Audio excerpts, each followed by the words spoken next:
ಶ್ರೀಗುರುಭ್ಯೋ ನಮಃ. ಹರಿ ಓಂ. ಶುದ್ಧಾನಂದೋರು ಸಂವಿದ್ಯುತಿ ಬಲಬಹುಲೌದಾರ್ಯವೀರ್ಯಾದಿದೇಹಂ ಚಿಂತಾ ಸಂತಾಪಲೇಪೋದ್ಭವಮೃತಿಮುಖರಾಶೇಷದೋಷಾತಿದೂರಂ ಸದ್ಭಿರ್ವೈರಾಗ್ಯಭಕ್ತಿಶ್ರುತಿಮತಿನಿಯತಧ್ಯಾನಜಜ್ಞಾನಯೋಗಾತ್ ಗಮ್ಯಂ ವಂದೇ ಮುಕುಂದಾಭಿಧಮಮಲಮಲಂ ಬ್ರಹ್ಮವೇದಾಂತವೇದ್ಯಂ ಅಭ್ರಮಂ ಭಂಗರಹಿತಂ ಅಜಡಂ ವಿಮಲಂ ಸದಾ ಆನಂದತೀರ್ಥಮತುಳಂ ಭಜೆ ತಾಪತ್ರಯಾಪಹಂ ಕಂಸಧ್ವಂಸಿ ಪದಾಂಭೋಜ ಸಂಸಕ್ತೋ ಹಂಸಪುಂಗವಃ ಬ್ರಹ್ಮಣ್ಯಗುರುರಾಜಾಖ್ಯೋ ವರ್ತತಾಂ ಮಮ ಮಾನಸೇ ಮೂಕೋಪಿ ಯತ್ಪ್ರಸಾದೇನ ಮುಕುಂದಶಯನಾಯತೆ ರಾಜರಾಜಾಯತೆ ರಿಕ್ತೋ ರಾಘವೇಂದ್ರಂ ತಮಾಶ್ರಯೇ ಆಪಾದಮೌಲಿಪರ್ಯಂತಂ ಗುರುಣಾಮಾಕೃತಿಂ ಸ್ಮರೇತ್ ತೇನ ವಿಘ್ನಾಃ ಪ್ರಣಶ್ಯಂತಿ ಸಿದ್ಧ್ಯಂತಿ ಚ ಮನೋರಥಾಃ.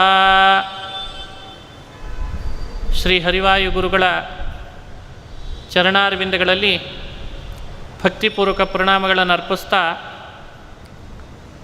ಬ್ರಹ್ಮಣ್ಯ ತೀರ್ಥರ ಪಾದಾರವಿಂದಗಳಲ್ಲಿ ನಮಸ್ಕಾರಗಳನ್ನು ಸಲ್ಲಿಸ್ತಾ ಭಗವದ್ಗೀತೆಯ 2ನೇ ಅಧ್ಯಾಯದ ಪ್ರಸಂಗ, ವೇದ ಶಾಸ್ತ್ರಗಳೇ ನಿಜವಾಗಲೂ ಸಂವಿಧಾನ, ಅವುಗಳನ್ನು ಆಧರಿಸಿ ನಮ್ಮ ಬದುಕಿನಲ್ಲಿ ಯಾವುದು ಕಾರ್ಯ ಯಾವುದು ಅಕಾರ್ಯ ಅಂತ ನಿಶ್ಚಯಿಸ್ತಾ ಇರಬೇಕು, ಅವುಗಳಲ್ಲಿ ಹೇಳಿದಂತೆ ನಡ್ಕೊಳ್ಬೇಕು ಅನ್ನೋದೇ ಕೃಷ್ಣ ಪರಮಾತ್ಮನ ಅಭಿಪ್ರಾಯ. ಅದರ ಮೇಲೆ ಬಂದಂಥ ಪ್ರಶ್ನೆ, ವೇದಗಳು ಕೂಡ ಮನುಷ್ಯರನ್ನು ಫಲವನ್ನು ಹೇಳ್ತಾ ಹೇಳ್ತಾ ಕರ್ಮವನ್ನು ಬೋಧಿಸ್ತಾ ಇದೆಯಲ್ಲ, ಹೀಗಾಗಿ ಸಾಕಷ್ಟು ಜನರು ವೇದದ ಬಗ್ಗೆ ವ್ಯಾಖ್ಯಾನ ಮಾಡುವಾಗ, ವೇದವನ್ನು ಇಂಟರ್ಪ್ರಿಟೇಟ್ ಮಾಡುವಾಗ ಈ ಫಲ ಬೇಕಾ, ಈ ಕಾರ್ಯ ಮಾಡಿರಿ ಅಂತ ಹೇಳೇ ಮಾಡ್ತಾರೆ. ಕೃಷ್ಣ ನೀನು ಮಾತ್ರ ಹೇಳ್ತಿದ್ದಿ ಯಾವ ಫಲದ ಆಸೆಯನ್ನು ಪಡೆದೇನೆ ನಿಷ್ಕಾಮವಾದ ನಿವೃತ್ತ ಕರ್ಮ, ಭಗವಂತನ ಪ್ರೀತಿಗೋಸ್ಕರ ಮಾಡುವಂಥ ನಿವೃತ್ತ ಕರ್ಮದಲ್ಲಿ ತೊಡಗು, ಅದನ್ನೇ ಯೋಗ ಅಂತ ಕರೀತಾರೆ. ಅದನ್ನು ಅಲ್ಪ ಮಾಡಿದರೂ ಕೂಡ ಬಹಳ ದೊಡ್ಡ ಫಲ ಇದೆ, ಅಲ್ಪ ಮಾಡು ಸಾಕು, ಭಯದಿಂದ ಪರಿಹಾರ ಆಗ್ತದೆ ಅಂತ ನೀನು ನಿವೃತ್ತ ಕರ್ಮವನ್ನು ಬೋಧಿಸ್ತಾ ಇದ್ದಿ. ವೇದಗಳಲ್ಲಿ ಫಲವನ್ನು ಬೋಧಿಸ್ತದೆ, ಜೊತೆಯಲ್ಲಿ ಕರ್ಮ ಬೋಧಿಸ್ತದೆ. ಹಾಗಾದರೆ ವೇದದ ಅಭಿಪ್ರಾಯ ಏನು ಅಂತ ಕೃಷ್ಣ ಪರಮಾತ್ಮನಿಗೆ ಅರ್ಜುನನ ಪ್ರಶ್ನೆ. ಶ್ರೀಕೃಷ್ಣ ಅದನ್ನು ಉತ್ತರಿಸುವಾಗ ಈ ಮಾತುಗಳು ಬಂತು. ಯಾಮಿಮಾಂ ಪುಷ್ಪಿತಾಂ ವಾಚಂ ಪ್ರವದಂತವಿಪಶ್ಚಿತಃ ವೇದವಾದರತಾಃ ಪಾರ್ಥ ನಾಣ್ಯದಸ್ತಿ ಇತಿ ವಾದಿನಃ. ಶ್ರೀಕೃಷ್ಣ ಅಂದೇ ಮನಗಂಡಿದ್ದ, ಸರ್ವಜ್ಞ, ಅವನಿಗೆಲ್ಲ ಗೊತ್ತಿದೆ. ಆದರೆ ಸಾರ್ವಕಾಲಿಕವಾಗಿ ಒಂದು ಗುಂಪು ವೇದವನ್ನು ತಪ್ಪಾಗಿ ಇಂಟರ್ಪ್ರಿಟೇಟ್ ಮಾಡಿಕೊಂಡೇ ಬದುಕು ನಡೆಸ್ತಿರ್ತದಂತೆ. ಅದು ಆಗೂ ಇದೆ, ಈಗೂ ಇರ್ತದೆ, ಮುಂದೂ ಇರ್ತದೆ. ಯಾಮಿಮಾಂ ಪುಷ್ಪಿತಾಂ ವಾಚಂ ಪ್ರವದಂತ್ಯವಿಪಶ್ಚಿತಃ ಅಂದ ಕೃಷ್ಣ. ವೇದದ ವೃಕ್ಷದಿಂದ ಪಡಿಬೇಕಾದದ್ದು ಮೋಕ್ಷ ಅನ್ನೋ ಹಣ್ಣು. ನಾವು ಮೋಕ್ಷದ ಹಣ್ಣನ್ನು ಪಡಿಬೇಕೇ ಹೊರತು, ಯಾವಾಗಲೂ ಅಷ್ಟೆ, ಮನೆ ಮುಂದೆ ಗಿಡ ನೆಡ್ತಾರೆ ಅಂದರೆ ಅದರಿಂದ ಆಗುವ ಲಾಭ ಏನು? ಹಣ್ಣಿನ ಅಪೇಕ್ಷೆಯಿಂದ ಇಟ್ಟಿರ್ತಾರೆ, ಹಣ್ಣು ಬಂದಾಗ ಅದು ಕೃತಾರ್ಥ. ಬರೀ ಹೂವಿನ ಸ್ತರದಲ್ಲಿದ್ದಾಗಲೇ ಹಣ್ಣು ಬಂತು ಅಂತ ಭ್ರಮಿಸಿಬಿಟ್ರೆ ಅದು ಕೃತಾರ್ಥ ಆಗ್ತಾರಾ? ಹಾಗಾದರೆ ಸಕಾಮ ಕರ್ಮಗಳನ್ನು ಮನುಷ್ಯರಾದ ನಾವು ವೇದೋಕ್ತವಾಗಿಯೇ ಅನುಷ್ಠಾನ ಮಾಡಿ ಸ್ವರ್ಗ ಅನ್ನುವಂಥ ಅಲ್ಪ ಸುಖವನ್ನು ಪಡೆದು ಕೂಡಲೇ ಹಣ್ಣು ಸಿಕ್ತು ಅಂತ ಕೃತಾರ್ಥರಾದರೆ ಅವರಂಥ ದಡ್ಡರಿಲ್ಲ ಅಂತಾನೆ ಕೃಷ್ಣ. ಇದು ಯಾಮಿಮಾಂ ಪುಷ್ಪಿತಾಂ ವಾಚಂ ಪ್ರವದಂತ್ಯವಿಪಶ್ಚಿತಃ ಅನ್ನೋ ಮಾತಿನ ಭಾವ. ವೇದದ ವೃಕ್ಷದಿಂದ ಪಡಿಬೇಕಾದದ್ದು ಮೋಕ್ಷದ ಫಲನೋ, ನೀನು ಹೂವನ್ನೇ ಹಣ್ಣು ಅಂತ ಭ್ರಮಿಸಿ ಸ್ವರ್ಗದ ಸುಖವನ್ನು ಬಹಳ ದೊಡ್ಡ ಸುಖ ಹಣ್ಣು ಸಿಕ್ತು ನನಗೆ ಅಂತ ಅಂದ್ಕೊಂಡ್ರೆ ಇದು ದಡ್ತನ ಅಲ್ಲೇನಪ್ಪ? ವೇದವಾದರತಾಃ ಪಾರ್ಥ ನಾಣ್ಯದಸ್ತೀತಿ ವಾದಿನಃ. ವೇದ ಒಪ್ಪಿರ್ತಾರೆ, ವೇದದ ಸಂಸ್ಕೃತ ಗೊತ್ತಿದ್ದರಿಂದ ಇಂಟರ್ಪ್ರಿಟೇಟೂ ಮಾಡ್ತಿರ್ತಾರೆ. ಹೇಗೆ ಮಾಡ್ತಿರ್ತಾರೆ ಅಂದರೆ, ಇವತ್ತು ಅವರೆಲ್ಲರೂ ಮಾಡೋದು ಒಂದೇ ಥಿಯರಿಯಲ್ಲಿ, ನಿನಗೇನು ಬೇಕೀಗ ಅಂತ ಕೇಳ್ತಾರೆ. ನನಗೆ ಈ ಫಲ ಬೇಕು, ಹೌದಾ, ಈ ಯಜ್ಞ ಮಾಡಿಬಿಡು ಅಂತ. ಆ ಯಜ್ಞ ಮಾಡಿದ ಕೂಡಲೇ ಅದು ಸಿಕ್ತೋ ಇಲ್ಲೋ, ವೇದ ಕೃತಾರ್ಥ ಅಂತ ನೋಡಿದ್ರೆ, ವೇದ ಹೇಳಿದಂತೆ ಮಾಡಿದರೆ ಮುಗೀತಲ್ಲಿ. ಅಂದರೆ ಇಡೀ ವೇದದ ದೊಡ್ಡ ಮಹತ್ತರವಾದ ಗಿಡದಲ್ಲಿ ನಾವು ಪಡಿಲೇಬೇಕಾದ ಮೋಕ್ಷದಂಥ ಹಣ್ಣನ್ನು ಬಿಟ್ಬಿಟ್ವಿ, ಹೂವಿಗೇನೆ ತೃಪ್ತರಾಗಿಬಿಡ್ತಾರೆ. ಎಲ್ಲಿಗೆ ತನಕ ಅಂದರೆ, ಇದು ಹೂವು ಮುಂದೆ ಹಣ್ಣು ಬರ್ತದೆ ಇದರಿಂದ ಅಂತನ್ನೋ ತಿಳುವಳಿಕೆನೂ ಇರೋದಿಲ್ಲಂತೆ. ವೇದದ ಭಾವವೇ ಇಷ್ಟು ಅಂತ ಅಲ್ಲಿಗೆ ತಂದು ಎಳೆದು ಕೂಡಿಸ್ಬಿಡ್ತಾರಂತೆ. ವೇದ ಹೇಳಲಿಕ್ಕೆ ಹೊರಟದ್ದೇ ಇಷ್ಟು, ಎಷ್ಟು ನಿನಗೆ ಬೇಕಾದ ಫಲ ಪಡ್ಕೊಳ್ಳಿಕ್ಕೆ ಇದೊಂದು ಯಂತ್ರ ಉಪಯೋಗಿಸ್ಕೊ, ಮುಗಿಸ್ಬಿಡು ಅಂತ. ಅಂಥವರನ್ನು ಕೃಷ್ಣ ಏನಂತ ಹೆಸರಿಟ್ಟು ಕೂಗಿದ ಅಂದರೆ, ಅವರು ವೇದವಾದ ರಥರು ಅಂತ ಹೆಸರು ಕೊಟ್ಟ ಅವರಿಗೆ. ವೇದವಾದ ರಥರು, ಇದು ಒಳ್ಳೆಯ ಪದ ಅಲ್ಲ, ಬೈಗಳ ಇದು. ನಮಗೇನೋ ನಮ್ಮ ಮನುಷ್ಯರ ಇವತ್ತು ಮಾತುಗಳನ್ನು ಕೇಳುವಾಗ ವೇದವಾದ ರಥರು ಅಂತ ಇದು ಬಿರುದು ಕೊಟ್ಟಿದ್ದಾನೋ ಏನೋ ಅಂತ. ಯಾಕಂದರೆ ಎಷ್ಟೋ ಕಡೆಯಲ್ಲಿ ವೇದಮೂರ್ತಿ ಅಂತ ಕರಿತಿರ್ತಾರಲ್ಲ, ಹಾಗೇನೋ ಅಂದ್ಕೊಳ್ಬಾರ್ದು. ಭಗವದ್ಗೀತೆಯಲ್ಲಿ ವೇದವಾದ ರಥರು ಶಬ್ದಕ್ಕೆ ವೇದದ ಮೇಲ್ನೋಟದ ಅಭಿಪ್ರಾಯವನ್ನು ಮಾತ್ರ ಅಪ್ಲೈ ಮಾಡಿಕೊಳ್ಳುವವರಿಗೆ, ಸಾರುವವರಿಗೆ ವೇದವಾದ ರಥರು ಅಂತ ಕರೀತಾರಂತೆ. ವೇದದ ಒಳಗಿಳಿದು ಅರ್ಥ ಮಾಡಿಕೊಳ್ಳಿಲ್ಲ, ವೇದದ ಮೇಲ್ನೋಟವನ್ನು ಇಟ್ಟುಕೊಂಡು ವ್ಯಾಖ್ಯಾನ ಮಾಡಿಬಿಟ್ರು. ಅವರನ್ನು ಕೃಷ್ಣ ನಿಂದಿಸುವ ಮಾತು, ಅವರಿಗೆ ಖಾರವಾಗಿ ಕೃಷ್ಣ ಹೇಳುವ ಮಾತು ಇದೆಲ್ಲ. ಅವರ ಸ್ವಭಾವ ಏನಾಗಿರ್ತದೆ, ಅವರ ಗುಂಪು ಏನಾಗಿರ್ತದೆ ಅಂದರೆ, ಕಾಮಾತ್ಮಾನಃ ಸ್ವರ್ಗಪರಾಹ ಜನ್ಮ ಕರ್ಮ ಫಲಪ್ರದಾಂ ಕ್ರಿಯಾ ವಿಶೇಷ ಬಹುಲಾಂ ಭೋಗೈಶ್ವರ್ಯ ಗತಿಂ ಪ್ರತಿ ಅಂತಂತಾರೆ. ವೇದಗಳು ಮೇಲ್ನೋಟಕ್ಕೆ ಅರ್ಥ ಮಾಡ್ಕೊಳ್ಳಿಕ್ಕೆ ಹೋಗಿರ್ತಾರಲ್ಲ, ಅವರಿಗೆ ಹಾಗೆ ಅರ್ಥ ತೆರೆದಿಡ್ತದದು. ಏನು, ಪುತ್ರಾಪೇಕ್ಷೆಯಿಂದ ಬಂದಿದೆ ಅಂತಾದರೆ ಪುತ್ರಕಾಮೇಷ್ಟಿ ಮಾಡಿಬಿಡು ಆಗ್ತದೆ ಅಂತ ಹೇಳ್ತದೆ.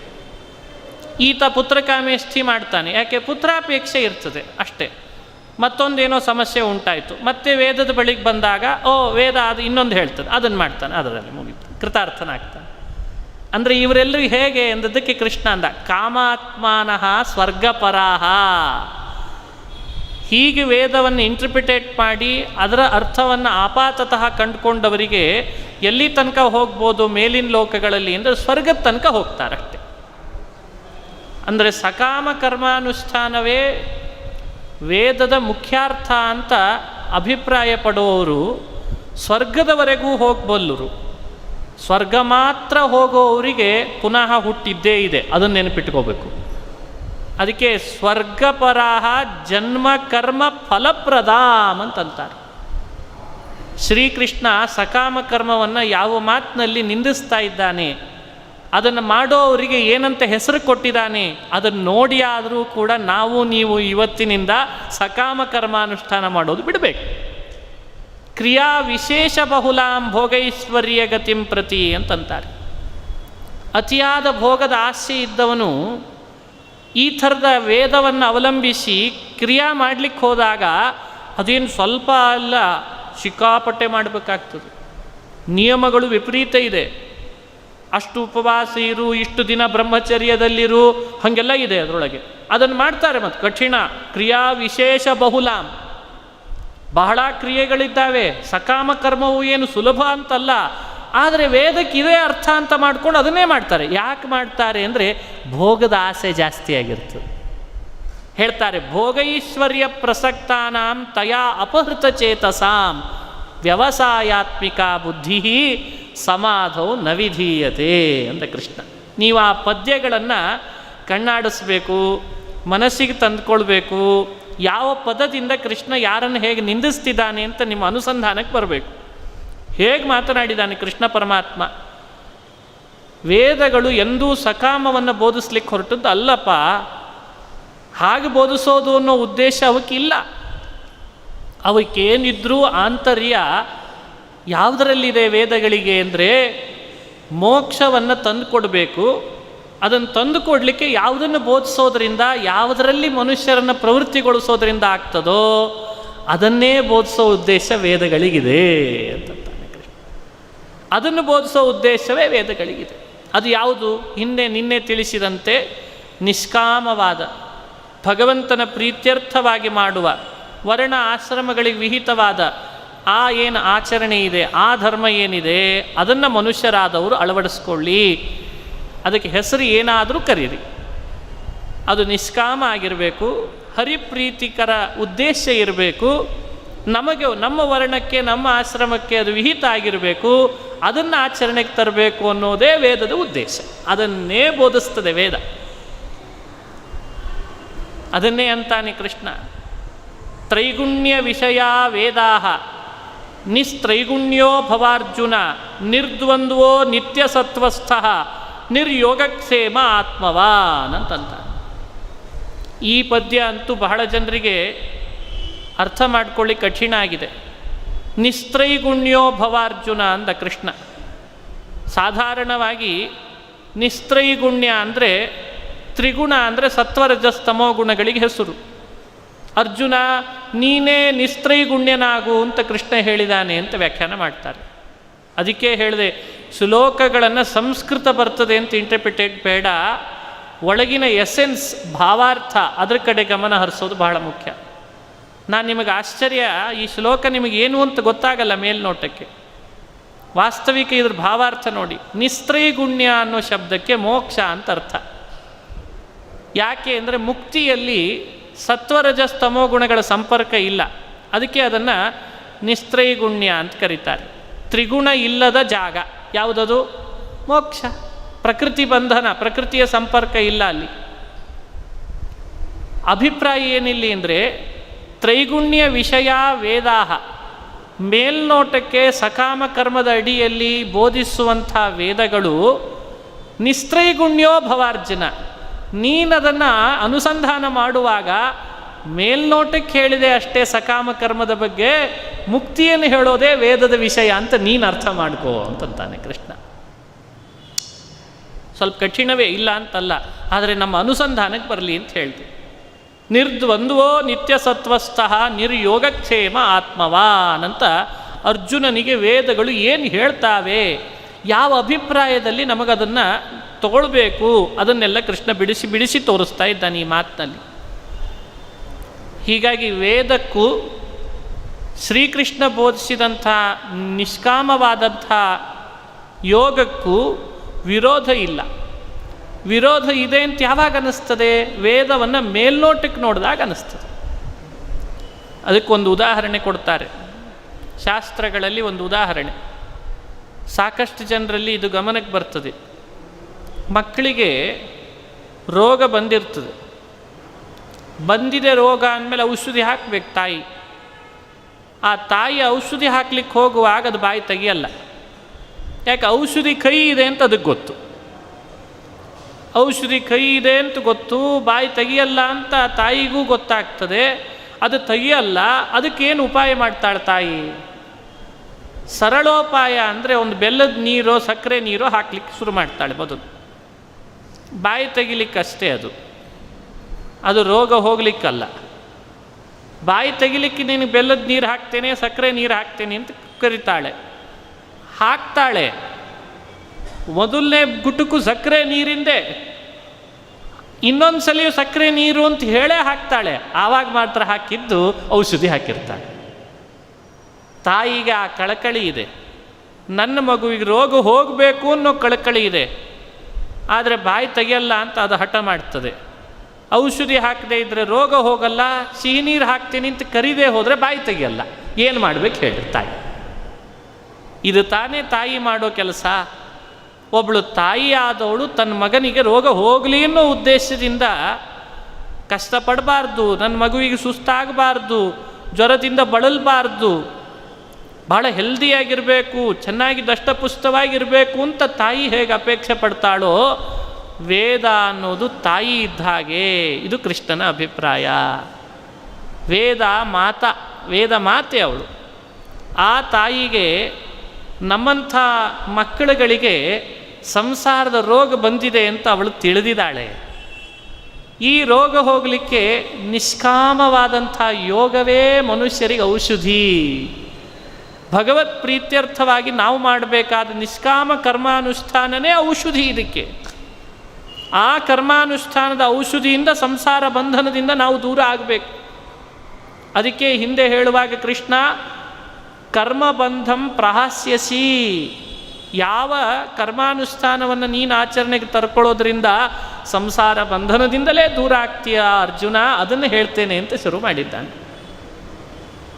ಹಾಗಾದರೆ ಆ ಔಷಧಿ ಕಹಿ ಇದೆ, ಅದನ್ನು ತಗೊಳ್ಳದ ಹೊರತು ರೋಗ ಹೋಗಲ್ಲ. ಸರಿ, ಅದನ್ನೇ ನೇರವಾಗಿ ಹಾಕೋಣ ಅಂದರೆ ವೇದದ ತಾಯಿಗೆ ಗೊತ್ತು ನಾವು ಬಾಯಿ ತೆಗಿಯಲ್ಲ. ಬಾಯಿ ತೆಗಿಲಿಕ್ಕೆ ಸಿಹಿ ನೀರೇ ಬೇಕು ಅಥವಾ ಸಿಹಿ ಬೆಲ್ಲದ ನೀರೇ ಬೇಕು. ಅದಕ್ಕೆ ವೇದ ಮಾತೆ ತಾಯಿಯ ಅಂತಃಕರಣ ಹೇಗೋ ಹಾಗೆ ವೇದದ ಎಂಬ ತಾಯಿಯ ಅಂತಃಕರಣ ನಮ್ಮ ಮೇಲೆಲ್ಲ ಬೀರ್ತದದು. ಹೇಗೆ ಬೀರ್ತದೆ ಅಂದರೆ ನಿನಗೇನು ಬೇಕೋ ಅದನ್ನು ಕೊಡ್ತೀನಿ, ಈ ಕರ್ಮ ಮಾಡು ಅಂತ ಬೋಧಿಸ್ತದಂತೆ. ನಿನಗೇನು ಬೇಕಪ್ಪ, ಈಗ ನಿನಗೆ ಸಂಪತ್ತು ಬೇಕಾ, ಕೊಡ್ತೇನೆ ಬಾ ಬಾ ಅಂತ ಕರೀತದೆ. ಸರಿ, ಅದಕ್ಕೋಸ್ಕರ ಇದನ್ನು ಮಾಡು ಅಂತದ್ದು. ಸಂಪತ್ತನ್ನು ಪಡಿ, ಮಕ್ಕಳನ್ನು ಪಡಿ, ಮನೆ ಕಟ್ಟಿಸ್ಕೋ, ಭೂಮಿ ಮೇಲೆ ಇನ್ನೇನಾದರೂ ಭೋಗಗಳು ಬೇಕು ಅಂದರೆ ಅನುಭವಿಸು, ಯಾರು ಬೇಡ ಅಂತಾರೆ ನಿನಗೆ. ಆದರೆ ಅದೇ ಚಟ ಮಾಡ್ಕೋಬೇಡ ಅಂತದಷ್ಟೇ. ಸಿಹಿ ನೀರಿನ ಚಟ ಯಾವಾಗಲೂ ಮಾಡಬಾರ್ದು, ದೊಡ್ಡವರಾಗೋ ತನಕ ಅಷ್ಟೇ. ದೊಡ್ಡವರಾದ ಮೇಲೆ ಮತ್ತೆ ತಾಯಿ ರೋಗ ಬಂದಾಗ ಅಲ್ಲಿ ಔಷಧಿ ಇಟ್ಟಿದ್ದೀನಿ ಹಾಕೋ, ಮುಗಿಸ್ಕೊಂಡು ಮಲ್ಕೋ ಅಂತದ್ದು ಅಷ್ಟೇ. ಆಗಲೂ ಬೆಲ್ಲದ ನೀರು ಹಾಕ್ತೇನೆ ಅಂದರೆ ಏನು ಅರ್ಥ ರೀ? ಒಂದು ಹಂತ. ಹಾಗೆ ಮನುಷ್ಯರಾದ ನಮಗೆ ಒಂದು ಹಂತದ ತನಕ ಬೇಕಾದರೆ ಸಕಾಮ ಕರ್ಮದಲ್ಲಿ ತೊಡಗಿ ತನ್ನ ಸಂಪತ್ತನ್ನು ಅನುಭವಿಸಲಿಕ್ಕೆ ಅವಕಾಶ ಕೊಟ್ಟಂಥ ವೇದ ಅನ್ನೋ ನಮ್ಮಮ್ಮ ಆಮೇಲೆ ಅದು ತನ್ನ ಆಂತರ್ಯವನ್ನು ಬಿಚ್ಚಿಡ್ತಾಳೆ. ಇಷ್ಟು ದಿನ ಏನೋ ಬಂದಿತ್ತು ಮಾಡ್ಕೊಂಡು ಹೋಗ್ತಿದ್ದಿ, ಇನ್ನು ಮೇಲಿಂದ ನೀನು ನಡೆಸಬೇಕಾಗಿರೋದು ಕೇವಲ ನಿಷ್ಕಾಮ ಕರ್ಮಪ್ಪ, ಇನ್ನು ಮೇಲಿಂದ ಆ ಫಲದ ಆಸೆಯನ್ನು ಬಿಟ್ಟುಬಿಡು ಅಂತ ಹೇಳೋದೇ ವೇದದ ಉದ್ದೇಶ. ಹೀಗೆ ಚಿಂತನೆ ಮಾಡಬೇಕು. ಇದು ವೇದದ ನೈಜ ಅರ್ಥ. ತಾಯಿಯ ಹೃದಯ ಅಲ್ಲಿದೆ, ನಾವು ಅದನ್ನು ಮನಗಾಣಬೇಕು ಅಂತಂತಾರೆ. ಬಹಳ ಜನರಿಗೆ ಒಂದು ಸಮಸ್ಯೆ ಉಂಟಾಗ್ತದೆ. ಕಾಮ್ಯಕರ್ಮವನ್ನು ಅನುಷ್ಠಾನ ಮಾಡಿ ಭೌತಿಕವಾದಂತಹ ಸುಖವನ್ನು ಪಡಿತಾರೆ. ಅದು ಸರಿಯಲ್ಲ, ಅದು ಶಾಶ್ವತನೂ ಅಲ್ಲ, ಅದು ಅಸ್ಥಿರ, ಮೇಲಿಂದ ಮೇಲೆ ಹುಟ್ಟು ಸಾವಿಗೆ ನಮ್ಮನ್ನು ಸಿಲುಕಿಸುವಂಥದ್ದು ಆ ಕಾಮ್ಯಕರ್ಮ ಸಕಾಮ ಕರ್ಮಗಳು. ಅದು ವೇದದ ಒಳ ಅರ್ಥವೂ ಅಲ್ಲ, ಅದು ಮೇಲ್ನೋಟದ ಅಭಿಪ್ರಾಯ ಅಂತೆಲ್ಲ ಕೃಷ್ಣ ಪರಮಾತ್ಮ ಹಿಂದೆ ನಿರೂಪಣೆ ಮಾಡಿದ. ಇದ್ರ ಮೇಲೆ ಕೆಲವರು ಪ್ರಶ್ನೆ ಕೇಳ್ತಾರೆ. ಯಾಕೆ ಈ ಪ್ರಶ್ನೆ ಉದ್ಭವಿಸ್ತದೆ ಅಂದರೆ ಕೃಷ್ಣ ಬೋಧಿಸುವ ನಿಷ್ಕಾಮ ಕರ್ಮದ ಪರಿಸರವೇ ನಮ್ಮಲ್ಲಿ ಇಲ್ಲ. ಆ ಪರಿಸರವೇ ಇಲ್ಲ. ಇಲ್ಲದೇ ಇದ್ದದ್ರಿಂದ ನಮಗೊಂದು ಏನು ಭಯ ಅಂದರೆ ಭಗವದ್ಗೀತೆ ಇದೇ ವೇದದ ನಿಜವಾದ ಅರ್ಥ ಅಂತ ಬೋಧಿಸಿಯೂ ಬಾ ನಿಷ್ಕಾಮ ಕರ್ಮದೊಳಗೆ ಅಂತ ಕರೆದ್ರೂ ಕೂಡ ನಾವು ಅಲ್ಲಿ ಹೋಗ್ಲಿಕ್ಕೆ ತಯಾರಿಲ್ಲ. ಎಲ್ಲಿ ಹೋಗಿಬಿಟ್ರೆ ನಾಳೆ ಉಪವಾಸ ಬಿದ್ದರೆ ಹಿಂಗೆ ಶುರು ಆಗ್ತದೆ ನೋಡ್ರಿ. ಈಗೇನೋ ಸ್ವಲ್ಪ ಆದರೂ ಸುಖ ಪಡಿತಿದ್ವ್ಯಾ, ಅದು ಹೋಗಿ ಕಿತ್ಕೊಂಡು ಬಿಟ್ರೆ ನೀವು ಹೇಳಿದ್ರಿ ಆಚಾರ್ಯ ಯಾವ ಆಸೆ ಪಡಬೇಡ, ದೇವರ ಪ್ರೀತನಾಗಲಿ ಅಂತ ಕರ್ತವ್ಯ ವರ್ಣ ಆಶ್ರಮ ವಿಹಿತ ಮಾಡ್ಕೊಂಡು ಹೋಗುವಂತ ನಾವು ಆವಾಗಾದರೂ ಸ್ವಲ್ಪ ಏನೋ ಒಂದು ಚೂರಾದರೂ ಕಾಣ್ತಿದ್ವಿ, ಆಮೇಲೆ ಅದು ಉಪವಾಸನೆ ಬೆಳೆಸಿಬಿಡ್ತು, ಹಿಂಗೆ ಶುರು ಮಾಡಿಬಿಡ್ತಾರೆ. ಇದೊಂದು ಗೋಳಾಟ ನಮ್ಮಲ್ಲಿ. ಯಾರು ಅದರ ಕಡೆಗೆ ಹತ್ತಿರ ಹೋಗ್ಲಿಕ್ಕೆ ಒಲ್ರು. ನೀವಂತಲ್ಲ, ಪ್ರವಚನ ಹೇಳೋರು ಹೋಗ್ತಿಲ್ಲ, ಪ್ರವಚನ ಕೇಳೋರು ಹೋಗ್ತಿಲ್ಲ. ಅದು ಏನು ಭಯ ಆಗಿದೆಯೋ, ಅದು ಏನು ಮೋಹವೋ, ಅದು ಏನು ಮನುಷ್ಯರಿಗಾಗ್ತಾ ಇರುವಂಥ ದುಗುಡವೋ ದುಮ್ಮಾನವೋ ವಿಚಿತ್ರ. ಸ್ಪಷ್ಟ ಹೇಳ್ತಾನೆ ಕೃಷ್ಣ ಪರಮಾತ್ಮ, ಯಾಕೆ ಹೆದರ್ತೀಯೋ ನೋಡು, ನಿನಗೆ ಒಂದು ಸತ್ಯ ನಿನಗೆ ಅರ್ಥ ಮಾಡಿಸ್ತೀನಿ. ಈ ಕಾಮ್ಯಕರ್ಮ ಫಲದ ಆಸೆಯಿಂದ ಮಾಡುವಂಥ ಕರ್ಮಾನುಷ್ಠಾನದಿಂದ ಇವತ್ತೇನು ಸುಖ ಅನುಭವಿಸ್ತಿದ್ದೇವೆ, ಇವತ್ತು ಒಂದಲ್ಲ ಒಂದು ರೀತಿಯಿಂದ ಸುಖ ನಾವು ಅನುಭವಿಸ್ತಿದ್ದೇವೆ. ಜೊತೆಯಲ್ಲಿ ಏನಿದೆ, ದುಃಖವೂ ಇದೆ, ಆದರೂ ಸುಖ ಅನುಭವಿಸ್ತಿದ್ದೇವೆ. ಆದರೆ ಒಂದು ನೆನಪಿಟ್ಟುಕೋ, ನಿಷ್ಕಾಮ ಕರ್ಮ ಅನುಷ್ಠಾನ ಮಾಡುವಾಗ ಏನು ಸುಖ ಬರ್ತದಲ್ಲ, ಆ ಸುಖ ಅದು ಏನಿದ್ರೂ ಕೂಡ ಅದು ಸಾಗರದಷ್ಟು ಇರ್ತದೆ. ಅದರ ಮುಂದೆ ಈ ಕಾಮ್ಯಕರ್ಮಾನುಷ್ಠಾನದಿಂದ ಅನುಭವಿಸೋ ಸುಖ ಇದೆಯಲ್ಲ, ಇದು ನಮ್ಮ ಮನೆ ಭಾವಿ ಎಷ್ಟಿರ್ತದೆ, ಯಾವುದು ಬೇಕು ಹೇಳು ಅಂತಂದು ಕೃಷ್ಣ. ಕಂಪೇರಿಟಿವ್ ಸ್ಟಡಿ ಮಾಡಿದ, ಸುಖದೊಳಗೆ ಕಂಪೇರಿಟಿವ್ ಸ್ಟಡಿ. ಅದರಿಂದ ಆಗುವ ಸುಖ ಅಷ್ಟಿದೆ, ಇದರಿಂದ ಆಗುವ ಸುಖ ಇಷ್ಟಿದೆ, ಅದ್ರ ಮುಂದೆ ಇಷ್ಟೇ ಆಗ್ತದೆ ಇದು. ಹಾಗಾದರೆ ನೀನು ಯಾವುದ್ರ ಕಡೆ ಪ್ರವೃತ್ತಿ ಮಾಡ್ತಿ ಹೇಳು ಅಂತಂತಾನೆ. ಯಾವಾಗಲೂ ಮನುಷ್ಯನಿಗೆ ಬಹಳ ದೊಡ್ಡ ಸಾಗರದಲ್ಲೇ ಸಿಹಿ ನೀರು ಸಿಗ್ತದೆ ಅಂತ ಹಾಗೆ ಹತ್ತಿರದಲ್ಲಿರುವಾಗ ಅದನ್ನು ಅನುಭವಿಸ್ಲಿಕ್ಕೆ ಅವಕಾಶ ಇರುವಾಗಲೂ ಅದರ ಹತ್ತಿರದಲ್ಲೇ ಹೋಗಿ ಒಂದು ಬಾವಿ ತೋಡ್ಕೊಂಡು ಅಲ್ಲೇ ಒಂದು ಮತ್ತೆ ಇನ್ನೊಂದೇನೋ ಸೇದಲಿಕ್ಕೆ ಅವಕಾಶ ಮಾಡಿಕೊಂಡು ನೀರು ಅದನ್ನು ಕುಡಿತೀನಿ, ಅದು ಬೇಡ ಅಂದರೆ ಏನು ಹೇಳಬೇಕು? ಹೀಗೆ ಕೃಷ್ಣ ಸ್ಟಡಿ ಮಾಡಿ ತೋರಿಸಿದ ನಮಗೆ. ನೋಡಿ, ಆ ಮಾತನ್ನು ನಿಮ್ಮ ಮುಂದೆ ಹೇಳ್ತೇನೆ. ಯಾವಾನ್ ಅರ್ಥ ಉದಪಾನೆ ಸರ್ವತಃ ಸಂಪ್ಲುತೋದಕೆ ತಾವಾನ್ ಸರ್ವೇಷು ವೇದೇಶು ಬ್ರಾಹ್ಮಣಸ್ಯ ವಿಜಾನತಃ ಅಂತ ಒಂದು ಮಾತು. ತಾವಾನ್ ಸರ್ವೇಷು ವೇದೇಶು ಬ್ರಾಹ್ಮಣಸ್ಯ ವಿಜಾನತ, ಎಂಥ ಅದ್ಭುತವಾದ ಮಾತು. ವೇದಗಳನ್ನು ಸರಿಯಾದ ರೀತಿಯಲ್ಲಿ ಅನುಸಂಧಾನ ಮಾಡಿ ನಿಷ್ಕಾಮವಾದ ಕರ್ಮಾನುಷ್ಠಾನ ಮಾಡಲಿಕ್ಕೆ ಹೋದ ಅಂತಾದರೆ ಯಾವಾನ್ ಅರ್ಥ ಉದಪಾನೆ ಸರ್ವತಃ ಸಂಪ್ಲುತೋದಕೆ. ಸಂಪ್ಲುತೋದಕ ಅಂದರೆ ಸುತ್ತಲೂ ನೀರು ಸೇರಿಸಿದಂಥ ಬಹಳ ದೊಡ್ಡ ಕಡಲು. ಎಲ್ಲೇ ನೀರು ಬಂದರೂ ಹೋಗಿ ಅಲ್ಲೇ ಜಮಾವಣೆ ಆಗ್ತಿರ್ತದಲ್ಲ, ಅದಕ್ಕೆ ಸರ್ವತಃ ಸಂಪ್ಲುತೋದಕ ಅಂತ ಕರೀತಾರೆ. ಎಲ್ಲೆಲ್ಲೆಲ್ಲಿ ನೀರು ಬಂದು ಹೋಗಿ ಸೇರ್ತಿರ್ತದಲ್ಲ, ಒಂದೆಡೆಯಲ್ಲಿ ಕೆರೆನೋ ಬಹಳ ದೊಡ್ಡ ಟ್ಯಾಂಕೋ ಸೇರ್ತಿರ್ತದೆ, ಅದು ಸರ್ವತಃ ಸಂಪ್ಲುತೋದಕ್ಕೆ. ಆ ನೀರಿನಲ್ಲಿ ಸುಖ ಇದೆ. ಅದು ಬಿಟ್ಟು ಉದಪಾನೆ, ಬಾವಿ ಸಣ್ಣ ಸಣ್ಣ ನೀರು ಅದರದಿಂದ ಸುಖ ಆಗ್ತದೆ ಅಂತಂದರೆ ಏನು ಹೇಳಬೇಕು ಹೇಳಿ? ಅಭಿಪ್ರಾಯ ಮನುಷ್ಯನಿಗೆ ಅನುಸಂಧಾನಕ್ಕೆ ಬರಬೇಕಾದದ್ದು ಇದೆ. ನಿಷ್ಕಾಮ ಕರ್ಮದಲ್ಲಿ ನಮ್ಮನ್ನು ನಾವು ತೊಡಗಿಸ್ಕೊಂಡ್ರೆ ಬಹಳ ದೊಡ್ಡ ಸುಖ ಇದೆ, ಬಹಳ ದೊಡ್ಡ ಅನುಭವಕ್ಕೆ ಆನಂದ ಇದೆ. ಆ ಸುಖದ ಮುಂದೆ ಈ ಸುಖ ಬಹಳ ಅಲ್ಪ ಇದೆ ಅಂತಂತಾನೆ ಕೃಷ್ಣ ಪರಮಾತ್ಮ. ಇದನ್ನು ನೋಡಿ ಆದರೂ ನೀನು ಕೂಪೋದಕ್ಕಿಂತ ಜಲಾಶಯದ ಉದಕ ಯಾವಾಗಲೂ ಮನುಷ್ಯ ಹೇಗೆ ಶ್ರೇಷ್ಠ ಅಂತ ಗಮನಿಸ್ತಾನೋ, ಹಾಗೆ ನಾವೀಗ ಅನುಭವಿಸ್ತಾ ಇರುವ ಸಕಾಮ ಕರ್ಮದ ಸುಖ ಕೂಪೋದಕದ ಸುಖ. ಅಲ್ಲಿರುವಂತಹ ಸುಖ ಅದು ಬಹಳ ದೊಡ್ಡ ಜಲಾಶಯದ ಸುಖ. ಅದನ್ನು ಇದನ್ನು ಕಂಪೇರ್ ಮಾಡಿ ನಾವು ಮನುಷ್ಯರಾದವ್ರು ಪಡಿಬೇಕಾದದ್ದು ಸುಖ. ಅದು ಇದರಿಂದ ಬರ್ತದಂದ್ರೆ ಇದರಿಂದ ಸರಿ, ಅದರಿಂದ ಬರ್ತದಂದ್ರೆ ಅದರಿಂದ ಸರಿ ಅನ್ನೋ ಧೋರಣೆ ಬೇಡ ಅಂತಂತಾನೆ ಕೃಷ್ಣ. ಇದರಿಂದ ಬರೋದು ಅಲ್ಪ, ಅದರಿಂದ ಬರೋದು ಬಹಳ, ಯಾವುದನ್ನು ಗಮನಿಸ್ತಿ ಹೇಳು ಅಂತ ಕೃಷ್ಣ. ಇದು ಈ ಮಾತಿನ ಅಭಿಪ್ರಾಯ ನಾವು ಚಿಂತನೆ ಮಾಡಬೇಕಾದದ್ದು. ಇನ್ನು ಮುಂದಿನ ಮಾತಿನಲ್ಲಿ ಕೃಷ್ಣ ಹೇಳುವಂತೆ ಸಾಕಷ್ಟು ಜನರಿಗೆ ಈ ಶ್ಲೋಕ ಬಂದದ್ದೇ ತಮ್ಮ ಮೂಗಿನ ನೇರಕ್ಕೆ ಅರ್ಥ ಮಾಡ್ಕೊಳ್ಳೋ ಹಾಗಾಗಿಬಿಟ್ಟಿದೆ ಇತ್ತೀಚೆಗಂತೂ. ಆದರೆ ನಾವು ನೀವು ಆ ರೀತಿ ದಾರಿಗೆ ಹೋಗಬಾರ್ದು. ಈ ಪದ್ಯ ಬಂದದ್ದೇ ಆ ಅಭಿಪ್ರಾಯದಿಂದ. ಯಾವ ಅಭಿಪ್ರಾಯ? ಶ್ರೀಕೃಷ್ಣ ನೀನು ತೋರಿಸ್ತಿದ್ದಿ ನಿಜ. ಏನು ತೋರಿಸ್ತಿ? ನಿಷ್ಕಾಮ ಕರ್ಮ ಮಾಡು, ನಿಷ್ಕಾಮ ಕರ್ಮ ಮಾಡು, ನಿವೃತ್ತನಾಗು, ಭಗವತ್ ಪ್ರೀತಿಕರವಾಗಿ ಮಾಡು ಅಂತ ಹೇಳ್ತಿದ್ದಿ ನಿಜ. ವೇದಗಳು ಎರಡನ್ನೂ ಒಟ್ಟಿಗೆ ಹೇಳ್ತು. ಫಲವನ್ನು ಹೇಳ್ತು, ಜೊತೆಯಲ್ಲಿ ಕರ್ಮವನ್ನು ಬೋಧಿಸ್ತು. ಫಲದ ಅಧಿಕಾರ, ಕರ್ಮದ ಅಧಿಕಾರ. ವೇದದಲ್ಲಿ ಬೋಧಿಸಿದಂಥ ಅಧಿಕಾರ ಫಲದ್ದು ಕರ್ಮದ್ದು ಎರಡರದ್ದು ನಮಗಿದೆ ಅಂತ ನೋಡುವೋ, ಅಥವಾ ಕರ್ಮದ ಅಧಿಕಾರ ಮಾತ್ರ ನಮಗಿದೆ ಅಂತ ನೋಡುವೋ? ಏನು ಅಭಿಪ್ರಾಯ ನಿಂದು ಅಂತ ಪ್ರಶ್ನೆ. ವೇದದಲ್ಲಂತೂ ಎರಡನ್ನು ಹೇಳಿದೆಯಾ?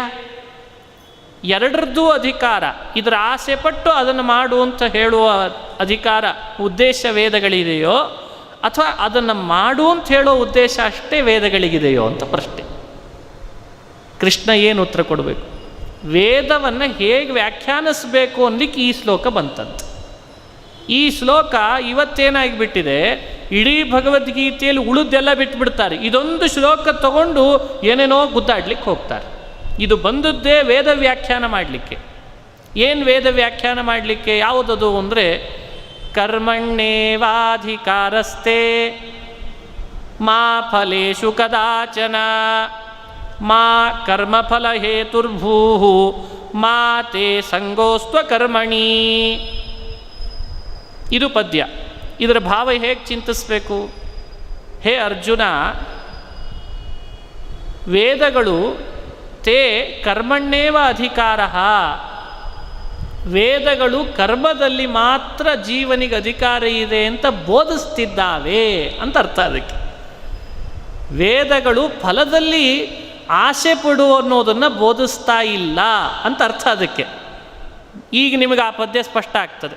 ಕರ್ಮಣ್ಣೇವ ಅಧಿಕಾರ ತೇ ವೇದೇಶು ಬೋಧಿತಃ ಸರ್ವೇಷು ವೇದೇಶು ಬ್ರಾಹ್ಮಣಸ್ಯ ವಿಜಾನತಃ ಅಂತಿದ್ದೆ ಬಂದಿದೆ ಅಲ್ಲ. ಸರ್ವ ವೇದಗಳಲ್ಲಿಯೂ ಜೀವರಾದವರಿಗೆ ಕರ್ಮದಲ್ಲಿ ಮಾತ್ರ ಅಧಿಕಾರವನ್ನು ವೇದ ಬೋಧಿಸ್ತದೆ ಹೊರತು ಫಲದ ಆಸೆ ಕಡೆಯಲ್ಲಿ ವೇದಗಳು ಬೋಧಿಸೋದಿಲ್ಲ ಅಂತ ಅರ್ಥ ಅಂತ. ಹೀಗೆ ಈ ಪದ್ಯ ಅನುಸಂಧಾನಕ್ಕೆ ಬರಬೇಕು. ಈಗ ಸ್ಪಷ್ಟ ಆಗ್ತದೆ ನೋಡ್ರಿ. ಹಾಗಾದರೆ ವೇದಗಳು ಬೋಧಿಸೋದು ಕರ್ಮದಲ್ಲಿ ಅಧಿಕಾರವನ್ನೇ ಹೊರತು ಕರ್ಮಾಧಿಕಾರ ಜೀವನಿಗಿದೆ ಅನ್ನೋದು ವೇದ ಬೋಧಿಸ್ತದೆ ಹೊರತು ಈ ಫಲ ಪಡೀಲಿಕ್ಕೆ ಈ ಕರ್ಮ ಮಾಡು ಅಂತ ಹೇಳೋ ಉದ್ದೇಶ ವೇದಗಳಿಗಿಲ್ಲ. ನೋಡಿ ಹೀಗೆ ನೋಡ್ರಿ, ಈಗ ಕರ್ಮಣ್ಣೇವಾಧಿಕಾರಸ್ಥೇ ಅಲ್ಲಿಗೆ ಅಭಿಪ್ರಾಯ ಸ್ಪಷ್ಟ ಆಯಿತು. ಮಾ ಫಲೇಶು ಕದಾಚನ, ಫಲೇಶು ಕದಾಚನ ಮಾ ಅಂದರೆ ವೇದಗಳಿಗೆ ಜೀವನನ್ನು ಫಲದ ಆಸೆ ಪಡು ಅಂತ ಹೇಳೋ ಉದ್ದೇಶ ವೇದಗಳಿಗೆ ಇಲ್ಲ. ಹಿಂಗೆ ಅರ್ಥ. ಅದಕ್ಕೆ ಎಲ್ಲರೂ ಏನು ಮಾಡಿಬಿಟ್ರು, ಈ ಶ್ಲೋಕ ತಗೊಂಡು ಎಲ್ಲರನ್ನೂ ಬೋಧನೆ ಮಾಡಲಿಕ್ಕೆ ಶುರು ಮಾಡ್ಯಾರ. ಎಲ್ಲೋ ಒಂದು ಕಡೆ ಏನೋ ಪ್ರಸಂಗ ಬಂದಿರ್ತದೆ, ಆವಾಗ ಅವನು ಕರ್ಮಣ್ಣೇವಾಧಿಕಾರಸ್ಥೆ ಅಂತ ಅವನಿಗೆ ಹೇಳ್ತಾರೆ. ಅಂದರೆ ಅಪೂರ್ಣ ಅರ್ಥ ಆಗ್ತದಲ್ವಾ. ಸುಮ್ಮನೆ ಕೃಷ್ಣ ಫಲದ ಆಸೆ ಪಡಬೇಡ, ಕರ್ಮದಲ್ಲಿ ಮಾತ್ರ ನಿನಗೆ ಅಧಿಕಾರ ಅಂತ ಕೃಷ್ಣ ಹೇಳಲಿಕ್ಕೆ ಹೊರಟಿದ್ದಾನೆ. ಅದು ಅಪೂರ್ಣ ಅನಿಸೋದಿಲ್ಲ. ಯಾಕ್ರಿ ಪರಮಾತ್ಮ ಫಲದ ಆಸೆ ಪಡಬೇಡ ಅಂತ ಹೇಳಿ ನಮ್ಮಂಥವರನ್ನು ಬರೀ ದುಡಿಸ್ಕೊಂಡು ಕೂಲಿ ಆಳುಗಳನ್ನು ಮಾಡ್ಕೊಳ್ಳಿಕ್ಕೆ ಹೊರಟಿದ್ದಾನೆ ಅಂದ್ಕೊಂಡಿರ ಏನು? ಅವನಿಗೆ ಏನದ ರೀ ನಮ್ಮಿಂದ? ಆ ಅಭಿಪ್ರಾಯದಲ್ಲಿ ಅವನು ಆಡಲೇ ಇಲ್ಲ. ಫಲದ ಆಸೆ ಪಡಬೇಡ ಅಂದರೆ ನಿಷಿದ್ಧವಾದ, ಐಹಿಕವಾದ, ಅಶಾಶ್ವತವಾದ ಫಲದ ಕಡೆಗೆ ಗಮನ ಹರಿಸಿ ಕರ್ಮವನ್ನು ಮಾಡೋ ಕಾಯಕವನ್ನು ಬೆಳೆಸ್ಕೊಳ್ಬೇಡ. ಇದು ವೇದದ ಅಭಿಪ್ರಾಯ ಅಲ್ಲ ಅಂತ ಕೃಷ್ಣ ಬೋಧಿಸ್ಲಿಕ್ಕೆ ಹೊರಟಿದ್ದಾನೆ. ನಿನ್ನ ಕಾಯಕವನ್ನು ನೀನು ರೂಪಿಸ್ಕೊಳ್ಳುವಾಗ ಇಲ್ಲಿರುವ ಯಾವುದೋ ಸಣ್ಣ ಪುಟ್ಟ ಫಲಗಳ ಕಡೆ ಗಮನ ಹರಿಸಿ ಯಾಕೆ ಕಾಯಕ ರೂಪಿಸ್ಕೋ. ಯಾವುದನ್ನು ಅಂದರೆ ಮೋಕ್ಷದಂಥ ದೊಡ್ಡ ಫಲ ಇಟ್ಕೋ ಮನಸ್ಸಿನಲ್ಲಿ, ಜ್ಞಾನದಂಥ ಫಲ ಇಟ್ಕೋ, ಭಗವಂತನ ಪ್ರೀತಿ ಅನ್ನುವಂಥ ಫಲದ ಆಸೆಯನ್ನು ಇಟ್ಕೋ. ಯಾರು ಹೇಳಿದ್ದಾರೆ ಅದು ಬೇಡ ಅಂತ? ಅದಕ್ಕೆ ನೋಡ್ರಿ ಮಿಸ್ಗೈಡ್ ಮಾಡ್ತಾರೆ. ಫಲದ ಆಸೆ ಬೇಡ ಅನ್ನೋ ಶಬ್ದದಿಂದ ಯಾವ ಫಲದ ಆಸೆನೂ ಬೇಡ ಅನ್ನೋದು ಕೃಷ್ಣನ ಅಭಿಪ್ರಾಯ ಅಲ್ಲ. ಇದನ್ನು ಕ್ಲಿಯರ್ ಮಾಡದೆ ಹೋದರೆ ಈ ಮಾತು ನಮಗೆ ಮತ್ತೆ ಗೊಂದಲಕ್ಕೀಡಾಗ್ತದೆ. ಫಲಗಳಲ್ಲಿ ಎರಡು ರೀತಿ, ನಿಷಿದ್ಧ ಫಲ, ಅನಿಷಿದ್ಧ ಫಲ ಅಂತ. ನಿಷಿದ್ಧ ಫಲಗಳು ಸಿಕ್ಕಾಪಟ್ಟೆ ಇದ್ದದ್ರಿಂದ ಅದನ್ನು ಪಟ್ಟಿ ಮಾಡಲಿಕ್ಕೆ ಬೇಡ. ಅನಿಷಿದ್ಧ ಫಲ ಸ್ವಲ್ಪ ಇರೋಣದ್ರಿಂದ ಅದನ್ನು ಬಾಯಲ್ಲಿ ಹೇಳಿಬಿಡ್ತೀನಿ. ಉಳಿದು ಅದಕ್ಕೆ ಬೇಡ ಅಂತ ಆದದ್ದೆಲ್ಲ ನಿಷಿದ್ಧನೇ, ನೆನಪಿಟ್ಕೊಂಡ್ಬಿಡಿ. ಇಷ್ಟಿಟ್ಕೊಂಡ್ರೆ ಸಾಕು. ಯಾವುದು ಅನಿಷಿದ್ಧ ಫಲ ಅದನ್ನು ಬಯಸಿದರೆ ತಪ್ಪಲ್ಲ. ದೇವರ ಪ್ರೀತಿ ಅದು ಅನಿಷಿದ್ಧ ಫಲ. ನಮ್ಮ ಸ್ವರೂಪದ ಆನಂದದ ಅಭಿವ್ಯಕ್ತಿ ಅದು ಅನಿಷಿದ್ಧದ ಫಲ. ದೇವರಲ್ಲಿ ಭಕ್ತಿಯ ಅಭಿವೃದ್ಧಿ ಅದು ಅನಿಷಿದ್ಧ. ನಮಗೆ ಸಂಸಾರದಲ್ಲಿ ವೈರಾಗ್ಯ ಬರಲಿ ಸ್ವಾಮಿ, ನಮಗೆ ವೈರಾಗ್ಯ ಕೊಡು ಅಂತ ದೇವರನ್ನು ಕೇಳ್ಕೊಳ್ಳೋದಿದೆಯಲ್ಲ ಅದು ಅನಿಷಿದ್ಧ. ಸಾತ್ವಿಕವಾದ ಜ್ಞಾನ ಕೊಡು, ಸರಿಯಾದ ಮಾರ್ಗದಲ್ಲಿ ನಮ್ಮನ್ನು ನಡೆಸುವಂತೆ ಮಾಡು. ಈ ನೀನು ತಿಳಿಸಿದಂಥ ನಿಷ್ಕಾಮ ಕರ್ಮ ಯೋಗ ಅಂತೇನಿದೆ ಅದನ್ನು ಆಚರಿಸೋದರಲ್ಲಿ ನಮಗೆ ಮನಸ್ಸನ್ನು ಕೊಡು, ಅದನ್ನು ಆಚರಿಸ್ಲಿಕ್ಕೆ ಶಕ್ತಿ ಕೊಡು. ಈ ರೀತಿ ಏನು ಭಾವಗಳಿವೆಯಲ್ಲ ಇವು ಭಾಳ ಕಡಿಮೆ ಅವ. ಇವನ್ನೇನು ಪಟ್ಟಿ ಮಾಡೋದು ಸುಲಭವ. ಅದಕ್ಕೆ ಇದನ್ನು ತಿಳಿದು ಬಿಟ್ಟರೆ ಇದಕ್ಕೆ ವಿರುದ್ಧವಾದದ್ದೇನೇನವಲ್ಲ ನೆನಪಿಟ್ಕೊಂಡ್ಬಿಡ್ಬೋದು. ಅವೆಲ್ಲವೂ ನಿಷಿದ್ಧನೇ ಅವು. ಅದು ಏನು ಒಂದು ಬಾಯಲ್ಲಿ ಹೇಳಬಾರ್ದು. ಯಾಕಂದ್ರೆ ನಾನೇನೋ ಹೇಳೋಣ ಅದು ಇನ್ನೇನೋ ಅರ್ಥ ಆಗ್ಲಿಕ್ಕೆ ಶುರು ಆಗ್ತದೆ. ಅದನ್ನು ನೀವು ನಿಷಿದ್ಧ ಅಂತ ಹೆಂಗಂದ್ರಿ ಹಿಂಗೆ ಶುರು ಆಗಿಬಿಡ್ತದೆ ವಾದ. ಅದಕ್ಕೆ ಹೇಳಿದೆ ಅನಿಷಿದ್ಧ ಯಾವುದು, ಬಯಸಬಹುದಾದದ್ದು ಯಾವುದು ಅಂತ ತೋರಿಸಿಬಿಡ್ತಾರೆ ನಮಗೆ. ತೋರಿಸಿದ್ರಿಂದ ನಾವು ಅದನ್ನು ಗಮನ ಹರಿಸ್ಬೇಕು. ಅದು ಸೂಕ್ಷ್ಮ, ಅತ್ಯಂತ ಸೂಕ್ಷ್ಮ. ಮನುಷ್ಯನ ಬದುಕಿನೊಳಗೆ ಅನಿಷಿದ್ಧವಾದದ್ದನ್ನು ತನ್ನ ಭೂಮಿಕೆಯಲ್ಲಿ ಅಳವಡಿಸ್ಕೊಂಡ್ಬಿಟ್ಟ ಅಂದರೆ ಯಾವ ಸಮಸ್ಯೆಯೂ ಇಲ್ಲ. ಅದರ ಆಸೆ ಪಡು, ಯಾರು ಬೇಡ ಅಂತಾರೆ. ಆ ಆಸೆ, ಯಾಕಂದರೆ ಆಸೆ ಇಲ್ಲದೆ ಮನುಷ್ಯನಿಗೆ ಪ್ರವೃತ್ತಿನೇ ಇಲ್ಲ. ಆಸೆಯಲ್ಲಿ ಎರಡು ರೀತಿ, ನಿಷಿದ್ಧದ ಆಸೆ, ಅನಿಷಿದ್ಧದ ಆಸೆ. ಆ ನಿಷಿದ್ಧ ಅನಿಷಿದ್ಧಗಳಲ್ಲಿ ಅನಿಷಿದ್ಧ ಆಸೆಯನ್ನು ಪಡಬೇಡ ಅನ್ನೋದು ಕೃಷ್ಣನ ದೃಷ್ಟಿ ಅಲ್ಲ. ಅನಿಷಿದ್ಧದ ಆಸೆ ಪಡು, ಮೋಕ್ಷ ಬೇಕು ಅಂತ ಬಯಸು, ದೇವರ ಪ್ರೀತಿ ಆಗಲಿ ಅಂತ ಬಯಸು. ಮತ್ತು ಕೃಷ್ಣ ಇಷ್ಟು ವಿವರಣೆ ಕೊಟ್ಟು ಹೇಳಲಿಲ್ಲ. ಆಸೆ ಬಿಡು ಅಂಥೇಳಿ ಕೃಷ್ಣ ಯಾಕಂದ ಅಂತ ಭಾಳ ಜನ ಕೇಳ್ತಾರೆ. ಫಲದ ಆಸೆ ಬಿಡು ಅಂಥೇಳಿ ಹೇಳಿಬಿಟ್ಟ, ಎಲ್ಲೂ ವಿವರಣೆ ಕೊಟ್ಟೇ ಇಲ್ಲ ಕೃಷ್ಣ. ಹಂಗೆ ಯಾಕೆ ಹೇಳ್ದ? ನೀವು ಹೇಳ್ದಾಗ ಹೇಳಬೇಕಾಗಿತ್ತಪ್ಪ, ಎರಡು ರೀತಿ ಇದೆ ಅಂತ ಹೇಳಬೇಕಾಗಿ, ಹಂಗೆ ಹೇಳಲಿಲ್ಲ. ಫಲದ ಆಸೆ ಬಿಡು ಅಂಥೇಳಿ ಒಟ್ಟಿಗೆ ನಿಷೇಧ ಮಾಡಿಬಿಟ್ಟ. ಹಾಗೆ ಯಾಕೆ ಹೇಳಿದ ಕೃಷ್ಣ ಅಂದರೆ, ಗಮನಿಸ್ರಿ, ನಮ್ಮ ಬುದ್ಧಿ ಏನಾಗ್ಯದ ಅಂದ್ರೆ ಹುಟ್ತಾನೆ ಆಶಾ ಜೊತೆಗೆ ಬೆಳೆದು ಬಿಟ್ಟದ್ರಿ. ನಾನು ನಿಮಗೆ ಸ್ವಾರಸ್ಯ ಹೇಳ್ತೀನಿ. ಹುಟ್ತಾನೆ ನಮ್ಮ ಬುದ್ಧಿ, ನಮ್ಮ ಸ್ವಭಾವ, ನಮ್ಮ ಪರಿಸರ ನಮ್ಮನ್ನೇನು ಮಾಡಿದೆ ಅಂದರೆ ಆಸೆ ಜೊತೆಗೆ ಬೆಳೆಸಿದೆ. ಏನು ಮಾಡಬೇಕಂದ್ರೂ ನನಗೇನು ಅಂಥೇಳಿ ಶುರುವಾಗಿರ್ತದೆ. ಇದು ಏನು ಸ್ವಭಾವ, ಇದು ಏನು ವಿಚಿತ್ರವಾದ ವ್ಯಕ್ತಿತ್ವ. ಇದನ್ನು ನೋಡೇ ಪರಮಾತ್ಮ, ಶಾಸ್ತ್ರಗಳು, ವೇದಗಳು ಈ ವ್ಯಕ್ತಿತ್ವ ಇರೋ ನಮ್ಮಂಥವ್ರನ್ನ ನೋಡಿಯೇ ಏನು ಮಾಡಿಬಿಡ್ತದೆ ಅಂದರೆ ಸಾರಾಸಗಟಾಗಿ ಫಲದ ಆಸೆ ಬಿಡು ಅಂತ ಹೇಳಿಬಿಡ್ತದೆ. ಅಂತ ಬಿಡೋದನ್ನು ಅಂತ ಹೇಳೋ ಉದ್ದೇಶ, ಕೆಲವು ಆಸೆ ಪಡಬಹುದಾದದ್ದಿದೆಯಲ್ಲ ಅದನ್ನು ತಾನಾಗೆ ತಿಳಿಲಿ ಅಂಥೇಳೇ ಶಾಸ್ತ್ರಗಳು, ಗೀತೆ ಏನು ಮಾಡ್ತದೆ ಅಂದರೆ ಟೋಟಲ್ಲಾಗಿ ಬಿಡ, ಫಲದ ಆಸೆ ಬಿಡ, ಯಾವ ಫಲದ ಆಸೆ ಮಾಡಬೇಡ, ಮಾಡ್ತಾ ಹೋಗು ಕರ್ತವ್ಯವನ್ನು ಅಂತದ್ದು.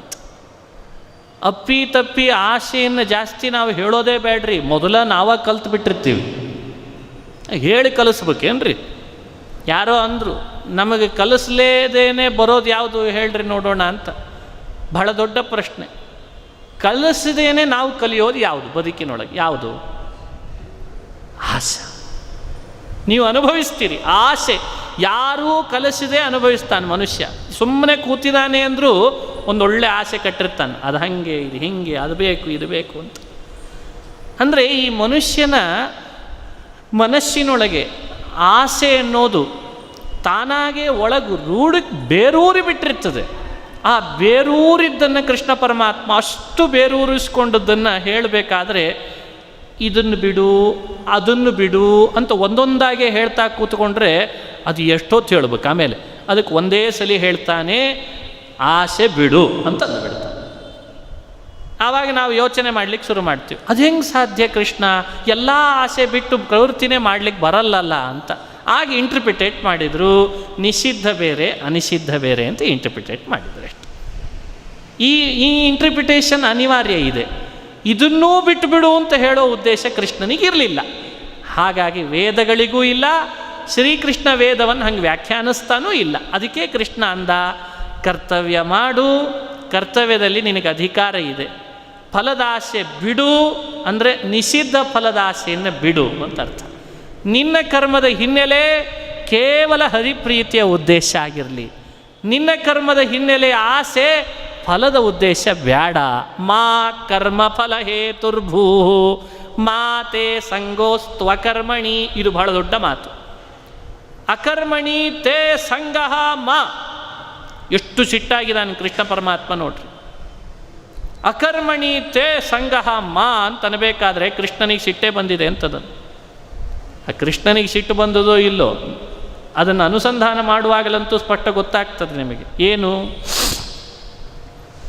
ಕರ್ಮನೇ ಬೇಡ ಅಂತ ಅಂದ್ಬಿಡ್ತಾರೆ. ಇವನು ಸ್ವಲ್ಪ ಉಪನ್ಯಾಸ ಮಾಡಲಿಕ್ಕೆ, ಉಪದೇಶ ಮಾಡಲಿಕ್ಕೆ ಹೋದಾಗ ಕೆಲವರು ಅದೇನ ಫಲದ ಆಸೆ ಬಿಡು, ಅದು ಏನು ಹೇಳ್ತಿದೆ, ಬೇಡ ಬೇಡ್ರಿ, ಬೇಡ ಬೇಡ, ನೀವು ಬೇಡ, ನಿಮ್ಮ ಪ್ರವಚನ ಬೇಡ, ನೀವು ಕರ್ಮ ಇದು ಎಲ್ಲಿ ಗೋಜನ್ ಹಿಂಗೆ ಅಂದ್ಬಿಡ್ತಾರೆ ಕೆಲವು.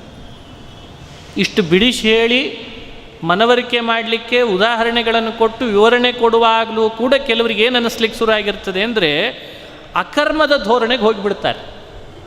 ಅಕರ್ಮದ ಧೋರಣೆಯನ್ನಂತೂ ಕೃಷ್ಣ ಬಹಳ ನಿಂದಿಸ್ತಾನೆ.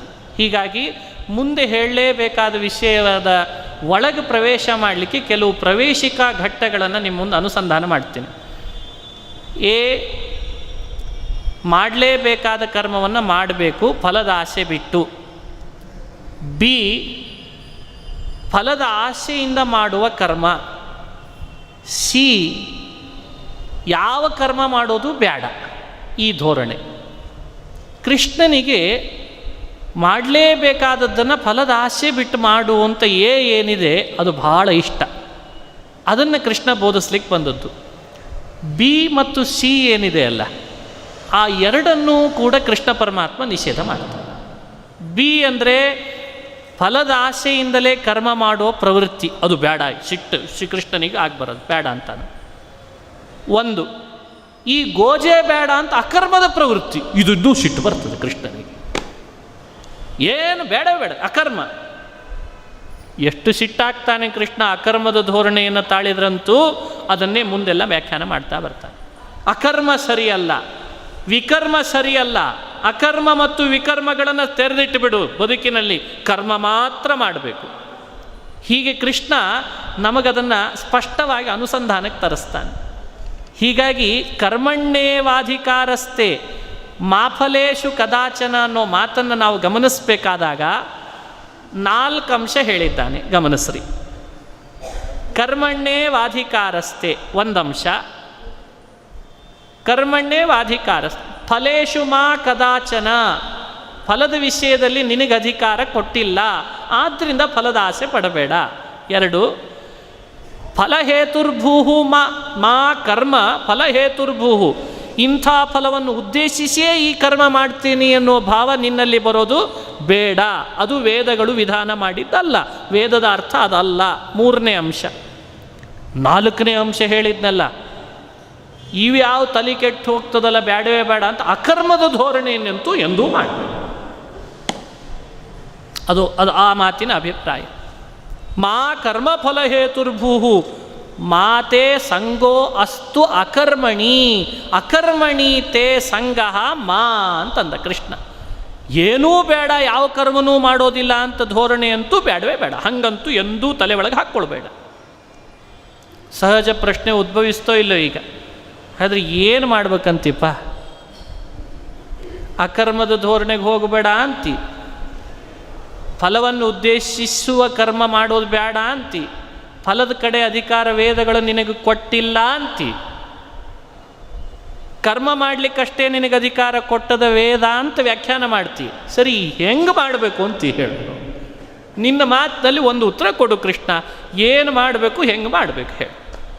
ಅದಕ್ಕೆ ಕೃಷ್ಣ ಅಂದ, ಯೋಗಸ್ಥ ಕುರು ಕರ್ಮಾಣಿ ಸಂಗಂ ತ್ಯಕ್ತ್ವಾ ಧನಂಜಯ ಸಿದ್ಧ್ಯ ಸಿದ್ಧ್ಯೋ ಸಮೋ ಭೂತ್ವಾ ಸಮತ್ವಂ ಯೋಗ ಉಚ್ಯತೆ.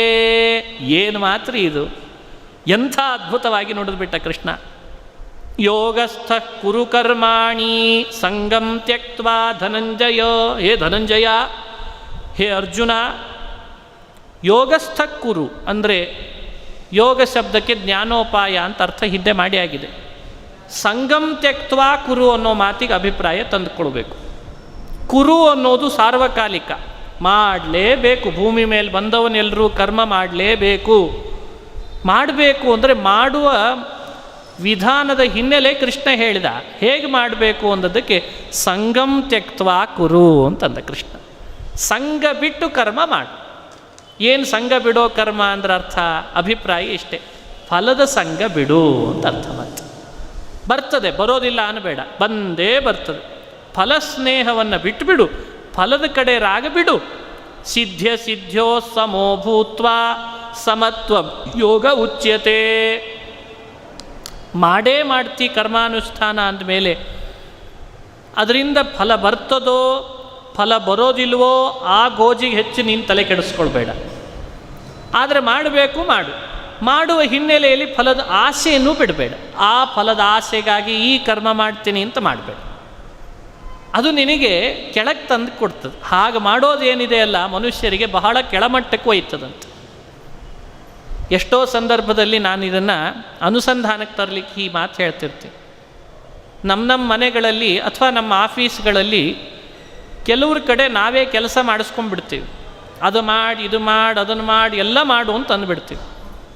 ಎಲ್ಲ ಮಾಡಿದ ಬಳಿಕ ಇದ್ದಕ್ಕಿದ್ದ ಹಾಗೆ ಕೊನೆಗೆ ಪ್ರಶ್ನೆ ಉಳಿತದೆ, ಮಾಡಿ ಮುಗಿಸಿರ್ತಾನೆ ಕರ್ಮ, ಏನಪ್ಪ ಏನು ಕೊಡಲಿ ಅಂತ ಕೇಳ್ತೇವೆ.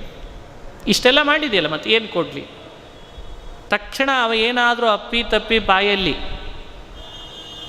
ಏನು ಕೊಡಲಿ ಅಂತಿರಲ್ಲ, ಏನು ಬೇಡ, ನಾನು ಇದನ್ನು ಕೊಡ್ರಿ ಅಂತ ಕೇಳಿ ಇದನ್ನು ಮಾಡಿಲ್ಲ, ಹಿಂಗಂದ ಅಂದರೆ ಪೇಚಿಗೆ ಸಿಕ್ಕಾಕೊಳ್ಳೋರು ನಾವು. ಆವಾಗ ಇದು ನಮ್ಮ ಅನುಭವಕ್ಕೆ ಬರ್ತದೋ ಇಲ್ಲ? ಯಾಕಂದರೆ ಇಷ್ಟು ಬೆಳಗ್ಗೆಯಿಂದ ಕೆಲಸ ಅವನ ಕಡೆ ಮಾಡಿಸ್ಕೊಂಡಿದ್ದೇವೆ. ಅವ ನೋಡಿದರೆ ಏನು ಕೊಡಲಿ ಅಂತ ಕೇಳಿದ ಕೂಡಲೇ ಇದು ಕೊಡ್ರಿ ಅಂತ ಉದ್ದೇಶದಿಂದ ನಾ ಏನು ಮಾಡಿಲ್ಲ ಅಂತ ಅವನ ಬಾಯಲ್ಲಿ ಬಂತು ಅಂತಂದರೆ ಸಮಸ್ಯೆ ಶುರು ಆಗೋದು ನಮಗೆ. ಯಾವುದನ್ನು ಕೊಟ್ಟರೆ ಜಾಸ್ತಿ ಆಗ್ತದೋ, ಯಾವುದನ್ನು ಕೊಟ್ಟರೆ ಕಡಿಮೆ ಆಗ್ತದೋ, ಅಷ್ಟು ಕೆಲಸ, ಇಷ್ಟು ತಾಸು, ಎಷ್ಟು ಲೆಕ್ಕ ಹಾಕ್ಲಿಕ್ಕೆ ಶುರು ಮಾಡ್ತೀವಿ. ಇದು ಹೆಂಗೋ ಪರಮಾತ್ಮ ದೋಷ ದೂರನೇ ಇಲ್ಲ ಅಂತಲ್ಲ, ನೀವು ಬೇಕಂದರೆ ಗಮನಿಸ್ರಿ, ಮಾಡೋದನ್ನು ದೇವ್ರು ಹೇಳಿದಂತೆ ಮಾಡ್ಲಿಕ್ಕೆ ಶುರು ಮಾಡ್ತಾ ಇರ್ರಿ. ದೇವರು ಅಪ್ಪಿ ತಪ್ಪಿ ವಿಚಾರ ಮಾಡುವಾಗ ಅಯ್ಯೋ ನಾ ಹೇಳ್ದಂತೆ ಕರ್ಮ ಮಾಡ್ತಿದ್ದಾನಲ್ಲ, ಫಲದ ಆಸೆ ಬಿಟ್ಟಿದ್ದಾನಲ್ಲ ಅಂತ ಅನಿಸಿ ಅವನಿಗೆ ಅನ್ನಿಸ್ತದೆ, ಏನೂ ಫಲದ ಆಸೆ ಇಲ್ಲದೆ ಕರ್ಮ ಮಾಡ್ತಿದ್ದಾನಲ್ಲ, ಇವನಿಗೆ ಏನು ಕೊಡಲಿ, ಒಂದ್ಸಲಿ ದೇವರನ್ನ ಪೇಚಿಗೆ ಸಿಲುಕಿಸಿ ನೋಡಿ. ಇದು ಕೃಷ್ಣ ಹೇಳ್ತಿದ್ದಾನೆ, ನೀ ಮಾಡು, ಫಲದ ಆಸೆ ಬಿಟ್ಟು ಮಾಡು. ಲೋಕದ ಉದಾಹರಣೆ ಕೊಟ್ಟೆ ಅಷ್ಟೇ, ದೇವರು ಸಿಲುಕ್ತಾನೆ ಅಂದ್ಕೊಳ್ಬೇಡ್ರಿ. ಸರ್ವಜ್ಞ, ಗುಣಪೂರ್ಣ, ದೋಷ ದೂರ, ಕರುಣಾ ಸಾಗರ, ಅವನಿಗೆ ಗೊತ್ತು ಯಾವುದಕ್ಕೆ ಏನು ಕೊಡಬೇಕು ಅಂತ. ಆದರೆ ಒಂದು ಸಣ್ಣ ಉದಾಹರಣೆ ಕೊಟ್ಟೆ ಅಷ್ಟೇ. ನಮ್ಮ ವ್ಯಕ್ತಿತ್ವದಲ್ಲಿ ನಾವೇನು ಭಾರೀ ದೊಡ್ಡ ಕರುಣಾ ಸಮುದ್ರ ಏನಲ್ಲ ಅಂಥೇಳಿ ನಾವು ಕರುಣಾ ಸಮುದ್ರ ಅಲ್ಲದೆ ಇದ್ದರೂ ಒಂದು ಮಾನವತೆ ಇರ್ತದೆ ನಮಗೆ. ಅರೆ ಬೆಳಗ್ಗೆಯಿಂದ ಇವನ ಹತ್ರ ದುಡಿಸ್ಕೊಂಡಿದ್ದೇನೆ, ಏನೂ ಬೇಡ ಅಂತಿದ್ದಾನೆ, ಏನಾದರೂ ಕೊಡಬೇಕು ಅಂತ ಅನ್ನಿಸ್ತದೋ ಇಲ್ಲೋ? ಆವಾಗ ನಮಗೆ ತಲೆ ಒಳಗೆ ಏನು ಓಡ್ತದೆ ಅಂದರೆ, ಏನೇ ಆಗಲಿಪ್ಪ ಸ್ವಲ್ಪ ಜಾಸ್ತಿನೇ ಕೊಟ್ಟು ಕಳಿಸ್ಬಿಡೋಣ, ಯಾವ ಆಸೆ ಇಲ್ಲಲ್ಲ. ಅರೆ ಸಾಧಾರಣ ಒಬ್ಬ ಮನುಷ್ಯ ಸಾತ್ವಿಕನಾದವನು ಬೆಳಗ್ಗೆಯಿಂದ ಇನ್ನೊಬ್ಬನ ಹತ್ರ ದುಡಿಸ್ಕೊಂಡ ಅಂದ್ರೆ ಅವನ ಮನಸ್ಸೇ ಇಷ್ಟು ಮಿಡುಕ್ತದೆ, ಅರೆ ಏನೂ ಕೇಳ್ತಾ ಇಲ್ಲ ಇವ, ಏನೂ ಕೇಳ್ತಾ ಇಲ್ಲ ಅಂತ. ಇನ್ನು ಸ್ವಯಂ ಪರಮಾತ್ಮ ಕರುಣಾ ಸಾಗರ ನಮ್ಮೊಳಗೆ ಬಿಂಬನಾಗಿ ನಿಂತುಕೊಂಡು ಯಾವ ಕರ್ಮವನ್ನು ಅನುಷ್ಠಾನ ಮಾಡುವಾಗ ಫಲದ ಆಸೆ ಎತ್ಕಿಂಚಿತ್ತೂ ಇಲ್ಲದೆ ಇದು ನಿನ್ನ ಪೂಜೆ ಅಂತ ಮಾಡಿಬಿಟ್ರೆ ದೇವರ ಮನಸ್ಸು ಎಷ್ಟು ಮಿಡುಕೋದಿಲ್ಲ ಹೇಳ್ರಿ, ನೋಡೋಣ, ವಿಚಾರ ಮಾಡಿ. ಇದು ಬರಬೇಕು, ಇದು ಬರಲಿ ಅನ್ನೋದೇ ಕೃಷ್ಣನ ಉದ್ದೇಶ ಅಷ್ಟೆ. ಅದನ್ನು ಹೊರತು ನಮಗನಿಸ್ತಿರ್ತದೆ, ಏನಪ್ಪ ದೇವರು ನಮ್ಮನ್ನು ಗೋಜಿಗೆ ಸಿಲುಕಿಸ್ತಾನೆ. ಗೋಜಿಗೆ ಸಿಲುಕಿಸ್ತಾ ಇಲ್ಲ, ಇದೊಂದು ಪರಮಾತ್ಮ ನಮ್ಮನ್ನು ನೋಡ್ತಾ ಇರುವ ಪರೀಕ್ಷೆ ಅನ್ಕೊಳ್ರಿ. ಇದು ಭಗವಂತ ನಮ್ಮನ್ನು ಮಾಡ್ತಾ ಇರುವ ನಮ್ಮ ಕರ್ತೃತ್ವದ ನಿಷ್ಠೆ ಎಷ್ಟು, ನಾವು ಕರ್ತವ್ಯ ಮಾಡುವಾಗ ಎಷ್ಟು ನಿಷ್ಠೆಯಿಂದ ಮಾಡ್ತೀವಿ ಅಂತ ಪರೀಕ್ಷೆ ಮಾಡ್ತಾನಂತ. ನಾವೇ ಮಾಡ್ತೇವೋ ಇಲ್ಲೋ. ಹೊಸದಾಗಿ ಅಪಾಯಿಂಟ್ ಮಾಡ್ಕೊಳ್ತಾನೆ ಡ್ರೈವರನ್ನು, ಹೊಸದಾಗಿ ಅಪಾಯಿಂಟ್ ಮಾಡ್ಕೊಳ್ತಾನೆ ಒಂದು ಕರ್ಮ ಮಾಡಲಿಕ್ಕೆ ಯಾವುದೋ ಆಫೀಸ್ನಲ್ಲಿ. ಎಲ್ಲರಿಗೂ ಒಂದೊಂದು ಅಪೂರ್ವವಾದ ಟ್ರೈನಿಂಗ್ ಪೀರಿಯಡ್ ಅಂತ ಇಟ್ಟಿರ್ತಾರೋ ಇಲ್ಲೋ ಅಧಿಕಾರಿಗಳು. ಬೇಕಂತಲಿ ಅವರವ್ರದ್ದೇ ಆದ ಮೊಬೈಲಲ್ಲಿ ಕಾರ್ ಹತ್ರ ಇಟ್ಟು ನೋಡಿರ್ತಾರೆ. ಏನು ಅಂದ್ರೆ ಅವ ಕಳ್ತನ ಮಾಡ್ತಾನೋ ಇಲ್ಲೋ ಅಂತ ಗೊತ್ತಾಗ್ತದೆ. ಪರೀಕ್ಷೆ ಮಾಡ್ತಾರೋ ಇಲ್ಲೋ, ಅವನಿಗೆ ಪರ್ಸು ಅಲ್ಲೇ ಇಟ್ಟು ಹೋಗ್ತಿರ್ತಾರೆ. ಯಾಕೆ ಅಂದರೆ ಅವ ಅದನ್ನು ಕಳ್ತನ ಮಾಡ್ತಾನೋ ಏನೋ, ಅವ ಒಳ್ಳೆಯವನಿದ್ದಾನೆ ಅಂತನ್ನೋದು ಗುರುತಿಸೋದು ಹೇಗೆ? ಜಾಸ್ತಿ ಕೊಟ್ಟು ನೋಡ್ತಾರೆ, ಅವನಾಗಿ ಜಾಸ್ತಿ ಆಯಿತು ಅಂತ ವಾಪಸ್ ಕೊಡ್ತಾನೋ ಇಲ್ಲೋ, ನಡೀತದೋ ಇಲ್ಲೋ ಈ ಪ್ರವೃತ್ತಿಗಳೆಲ್ಲ. ಒಬ್ಬ ಆಫೀಸರ್ ಆದವನು ಒಬ್ಬ ಕರ್ಮಚಾರಿಯನ್ನು ತನ್ನ ಕಾರ್ಯಾಲಯದೊಳಗೆ ಅಪಾಯಿಂಟ್ ಮಾಡಿಕೊಂಡಾಗ ಒಬ್ಬ ವ್ಯಕ್ತಿಯನ್ನು ಅನುಸಂಧಾನ ಅಂದರೆ ಆ ವ್ಯಕ್ತಿ ಹೇಗಿದ್ದಾನೆ ಅಂತ ಅಬ್ಸರ್ವೇಷನ್ ಪೀರಿಯಡಲ್ಲಿಟ್ಟು ಎಲ್ಲ ಥರದಲ್ಲೂ ಪರೀಕ್ಷೆ ನಡೆಸಿರ್ತಾನೆ. ಫೈಲ್ ಕೊಡ್ತಾನೆ, ಬರೀಲಿಕ್ಕೆ ಹೇಳ್ತಾನೆ, ಮೊಬೈಲ್ ಇಟ್ಟು ಪರೀಕ್ಷೆ ಮಾಡ್ತಾನೆ, ಪರ್ಸ್ ಇಟ್ಟು ತೋರಿಸ್ತಾನೆ, ಹಣ ಕೊಟ್ಟು ಇನ್ನೇನೋ ಸಾಮಾನು ತರಲಿಕ್ಕೆ ನೋಡ್ತಾನೆ, ಬಿಲ್ಲಿನಲ್ಲಿರೋ ಮೊತ್ತ ಎಷ್ಟು, ಅವ ತಂದದ್ದೆಷ್ಟು, ಚೇಂಜ್ ಕೊಟ್ಟದ್ದೆಷ್ಟು ಅಂತ ಪರೀಕ್ಷೆ ಮಾಡ್ತಾನೆ. ಇಷ್ಟೆಲ್ಲ ಲೆಕ್ಕ ನಾವು ನೀವು ಹಾಕ್ತೇವೆ. ಇದೆಲ್ಲ ಸರಿನಾ? ಮತ್ತಿದೆಲ್ಲ ಸರಿ, ಇದೆಲ್ಲ ಲೋಕದಲ್ಲಿ ನಡೀತದೆ. ಅದೇ ಸಾಕ್ಷಾತ್ ಶ್ರೀಹರಿ ಬ್ರಹ್ಮಾಂಡ ಅಂತ ಕಾರ್ಯಾಲಯ ಸೃಷ್ಟಿ ಮಾಡಿದ್ದಾನೆ. ಇಂಟರ್ವ್ಯೂ ಮಾಡದೇನೆ ನಮ್ಮನ್ನೆಲ್ಲ ಅಪಾಯಿಂಟ್ ಮಾಡ್ಕೊಂಡಿದ್ದಾನೆ. ಅಪಾಯಿಂಟ್ ಮಾಡಿಕೊಂಡು ನಮಗಾಗಿ ಅಂತ ನಮ್ಮ ಕರ್ತವ್ಯಗಳನ್ನು ನೇಮಿಸಿಕೊಟ್ಟಿದ್ದಾನೆ. ಅದೇ ನಿಷ್ಕಾಮವಾದ ಕರ್ಮ. ಭೌತಿಕ ಸಂಪತ್ತನ್ನು ಬೇಕಾದದ್ದು ಬೇಡವಾದದ್ದು ನಮ್ಮ ಹತ್ರ ಒದಗಿಸ್ತಿದ್ದಾನೆ. ಇವ ಯಾವುದನ್ನು ಎಷ್ಟರ ಮಟ್ಟಿಗೆ ಉಪಯೋಗಿಸ್ಕೊಂಡು ನನ್ನ ಹತ್ರ ಬರ್ತಾನೆ ಅಂತ ಕಾಯ್ತಿರ್ತಾನೆ. ಇದೇ ಭಗವಂತ ಬೋಧಿಸ್ತಾ ಇರುವ ನಿಷ್ಕಾಮ ಕರ್ಮಯೋಗದ ರಹಸ್ಯ. ಎಲ್ಲ ಕೊಡ್ತಾನೆ, ಅದೂ ಕೊಡ್ತಾನೆ, ಇದನ್ನೂ ಕೊಡ್ತಾನೆ, ನಿನಗೆ ಬೇಕೋ ಬೇಡೋ ಅನ್ನೋದು ಆಮೇಲೆ ವಿಚಾರ. ಎಲ್ಲವೂ ಕೊಟ್ಟಿದ್ದಾನೆ. ನೀನು ಎಷ್ಟು ಉಪಯೋಗಿಸ್ತಿ, ನೀನು ಅದರ ಮೇಲೆ ಎಷ್ಟು ಆಸೆ ಪಡ್ತಿ, ನೀನು ಅದನ್ನು ದುರುಪಯೋಗ ಮಾಡ್ತೀಯೋ ಸದುಪಯೋಗ ಮಾಡ್ತೀಯೋ, ಇದನ್ನು ಭಗವಂತ ನಿರೀಕ್ಷೆ ಮಾಡ್ತಾನೆ. ಇದು ತಪ್ಪೇ? ಇದನ್ನು ಪ್ರತಿಯೊಬ್ಬ ಜೀವನಲ್ಲಿ ಈ ವ್ಯವಸ್ಥೆ, ಈ ಪರ್ಸ್ನಾಲಿಟಿ ಬಂದರೆ ಹೇಗಿರಬೇಡ ಹೇಳಿ ನೋಡೋಣ. ಇದನ್ನೇ ಕೃಷ್ಣ ಹೇಳಿದ್ದು. ಆ ವ್ಯವಸ್ಥೆಯನ್ನು ರೂಢಿಸ್ಕೋ, ನನ್ನ ಹತ್ರ ಬೇಗ ಬರ್ತೀವಿ. ಅದನ್ನು ಇಲ್ಲಿ ಹೇಳ್ತಾನೆ. ಸಿದ್ಧ್ಯ ಸಿದ್ಧ್ಯೋ ಸಮೋಭೂತ್ವ ಸಮತ್ವಂ ಯೋಗ ಉಚ್ಯತೆ. ನಿನಗೆ ಯಾವುದ್ರ ಕಡೆ ಗಮನ? ನಾನು ಕರ್ತವ್ಯನಿಷ್ಠನಾಗಿರ್ತೇನೆ, ನಾನು ನನ್ನ ಯಜಮಾನ ಪರಮಾತ್ಮನಿಗೆ ಬದ್ಧನಾಗಿರ್ತೇನೆ, ಅವನಿಂದ ಯಾವುದನ್ನು ನಾನು ಅಪೇಕ್ಷೆ ಪಡಲ್ಲ, ಅವ ನನ್ನನ್ನು ಬಹಳ ಕರುಣೆಯಿಂದ ಅಪಾಯಿಂಟ್ ಮಾಡಿಕೊಂಡಿದ್ದಾನೆ, ಅವನ ಪ್ರೀತಿಯೇ ನನ್ನ ಕರ್ತವ್ಯದಿಂದ ಆಗಬೇಕೇ ಹೊರತು ಅದಕ್ಕಿಂತ ಬೇರೆ ಫಲ ಬೇಡ. ಯಾಕೆ ಹೋಗಬಾರ್ದು ಈ ರೀತಿಯಾಗಿ? ಒಂದು ಆಫೀಸ್ನಲ್ಲಿರುವ ನಿಷ್ಠಾವಂತಿಕೆಯು ದೇವರ ಹತ್ರ ಇಲ್ಲವೇ ನಮ್ಮ ಹತ್ರ? ಅರೆ, ಲೌಕಿಕ ವ್ಯವಸ್ಥೆಯಲ್ಲಿ ಒಬ್ಬ ಆಫೀಸರ್ ಹತ್ರ ಇರುವ ನಿಷ್ಠಾವಂತಿಕೆಯು ನಮ್ಮ ಹತ್ರ ಇಲ್ಲಲ್ಲ, ನಡ್ಕೊಳ್ತಾ ಇಲ್ಲ. ಏನು ವ್ಯವಸ್ಥೆ ಕೊಟ್ಟರು ಅದ್ರದ್ದೊಂದು ದುರುಪಯೋಗವೇ. ಬಟ್ಟೆ ಕೊಟ್ಟರೆ ಬಟ್ಟೆ ದುರುಪಯೋಗ, ತಿನ್ನಲಿಕ್ಕೆ ಕೊಟ್ಟರೆ ತಿನ್ನೋ ದುರುಪಯೋಗ, ಇರ್ಲಿಕ್ಕೆ ಕೊಟ್ಟರೆ ಇರೋ ದುರುಪಯೋಗ. ಯಾವುದಕ್ಕೂ ಬಾಡಿಗೆ ಇಲ್ಲ, ಯಾವುದಕ್ಕೂ ಬಾಡಿಗೆ ಇಲ್ಲ. ಕೃಷ್ಣ ಕೇಳಿದ ಬಾಡಿಗೆ ಬೇರೆ ಯಾವುದೂ ಅಲ್ಲ, ಆಸೆ ಬಿಡುವಿಕೆ ಅನ್ನೋದು. ಇಷ್ಟೆಲ್ಲ ಪ್ರಪಂಚವನ್ನು ಅನುಭವಿಸಲಿಕ್ಕೆ ನಾವು ದೇವರಿಗೆ ಕೊಡುವ ಬಾಡಿಗೆ ಅಂತ ಅನುಸಂಧಾನ ಮಾಡಬೇಕಂತ. ಬಹಳ ಜನ ಕರ್ಮವನ್ನೇ ಬಾಡಿಗೆ ಅಂತಾರೆ. ನನ್ನ ದೃಷ್ಟಿಯಲ್ಲಿ ಕರ್ಮ ಬಾಡಿಗೆ ಅಲ್ಲ, ಕರ್ಮ ದೇವರ ಪೂಜೆ. ಭಗವಂತ ನಮಗೆ ಕೊಟ್ಟ ಇಷ್ಟೆಲ್ಲವನ್ನೂ ಅನುಭವಿಸ್ತಾ ಇದ್ದೇವಲ್ಲ, ಅನುಭವಿಸುವಾಗ ದೇವರು ಪರೀಕ್ಷೆ ಗುರಿಪಡಿಸ್ತಾ. ಯಾವುದಕ್ಕೆ? ನೀ ಫಲದ ಆಸೆಯನ್ನು ಬಿಟ್ಟು ನನಗೋಸ್ಕರ ಕರ್ತವ್ಯ ನಿಷ್ಠೆಯಲ್ಲಿ ನೀ ಮಾಡಿದಿ ಅಂದರೆ ಇದೇ ನೀ ನನಗೆ ಕೊಡುವಂತಹ ನನ್ನ ಮನೆಯಲ್ಲಿ ವಾಸ ಮಾಡಿದ್ದಕ್ಕೆ ಬಾಡಿಗೆ ಅಂತಾನೆ ಭಗವಂತ. ಯಾಕೆ ಮಾಡಬಾರ್ದು ಇದನ್ನು ಕೃಷ್ಣ ಬೋಧಿಸ್ಲಿಕ್ಕೆ ಹೊರಟಿದ್ದಾನೆ. ದೂರೇಣ ಹ್ಯವರಂ ಕರ್ಮ ಬುದ್ಧಿಯೋಗ ಧನಂಜಯ ಬುದ್ಧೌ ಶರಣಮನ್ವಿಚ್ಛ ಕೃಪಣ ಫಲಹೇತವಃ. ಒಟ್ಟೊಟ್ಟಿಗೆ ಹೆಣಿತಾನಲ್ಲ ಕೃಷ್ಣ. ನಿಷ್ಕಾಮ ಕರ್ಮಯೋಗವನ್ನು ಮಾಡುವವರು, ನಿಷ್ಕಾಮವಲ್ಲದೆ ಸಕಾಮದಲ್ಲೇ ಫಲದ ಆಸೆಯಿಂದ ಕರ್ಮ ಮಾಡೋರು, ಅವರನ್ನು ನಿಂದಿಸ್ತಾನೆ, ಇವರನ್ನು ಹೊಗಳ್ತಾನೆ, ಅವರನ್ನು ನಿಂದಿಸ್ತಾನೆ, ಇವರನ್ನು ಹೊಗಳ್ತಾನೆ. ನಾನು ಅದಕ್ಕೆ ಹೇಳಿದೆ, ಇಬ್ಬರೂ ನಮ್ಮ ಆಫೀಸಿನ ಕರ್ಮಚಾರಿಗಳೇ. ಒಬ್ಬ ಕರ್ತವ್ಯದ ನಿಷ್ಠೆಗಿಂತ ಸಂಬಳದ ಕಡೆಗೆ ನಿರೀಕ್ಷೆ ಜಾಸ್ತಿ. ಒಬ್ಬ ಎಂಪ್ಲಾಯಿಗೆ ಸಂಬಳ ಕೊಡ್ತಾರೋ ಬಿಡ್ತಾರೋ ಯಜಮಾನರು, ನನ್ನ ಕರ್ತವ್ಯ ಇದು, ನಾ ಮಾಡಬೇಕು ಅಂತ. ಯಜಮಾನಿಗೆ ಯಾರ ಮೇಲೆ ಜಾಸ್ತಿ ಪ್ರೀತಿ ಹೇಳಿ ನೋಡೋಣ.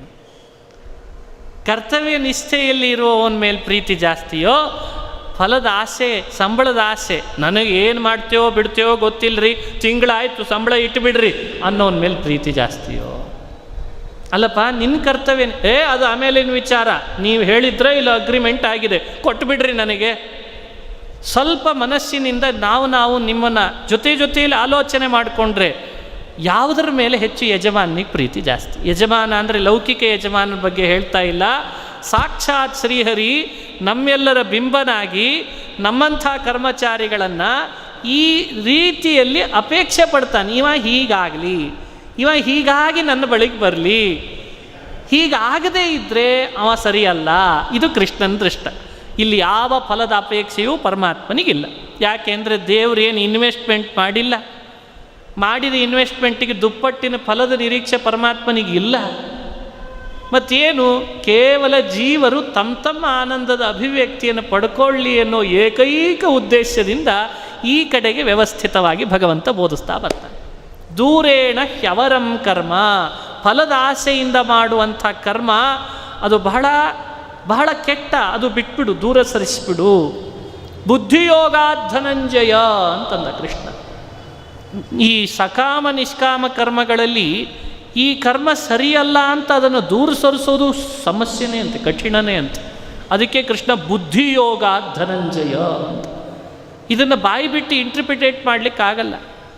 ಈ ವಿಷಯಗಳನ್ನು ಉಪನ್ಯಾಸ ಮಾಡುವಾಗ ಸಾಕಷ್ಟು ಜನರು ಅಂತಿರ್ತಾರೆ, ಅಲ್ಲ ಅದು ಏನು ಮಾಡಬೇಕು ಒಂದ್ಸಲಿ ಒಂದು ಪಟ್ಟಿ ಮಾಡಿ ಕೊಟ್ಬಿಡ್ರಿ ಅಂತ ಕೆಲವರು. ಅದು ಏನು ಮಾಡಬೇಕು ಒಂದು ಪಟ್ಟಿ ಮಾಡ್ರೆ, ಏನು ಬಿಡಬೇಕು ಅಂತ ಒಂದು ಪಟ್ಟಿ ಮಾಡಿರಿ, ಅದನ್ನು ಹೇಳ್ರಿ ಅಂತಂತಾರೆ. ನಾನು ಹೇಳಿದೆ, ಆ ಪಟ್ಟಿ ದೇವರೇ ಮಾಡಿಕೊಡ್ತಿದ್ದ ಹಂಗಿದ್ದಿದ್ರೆ.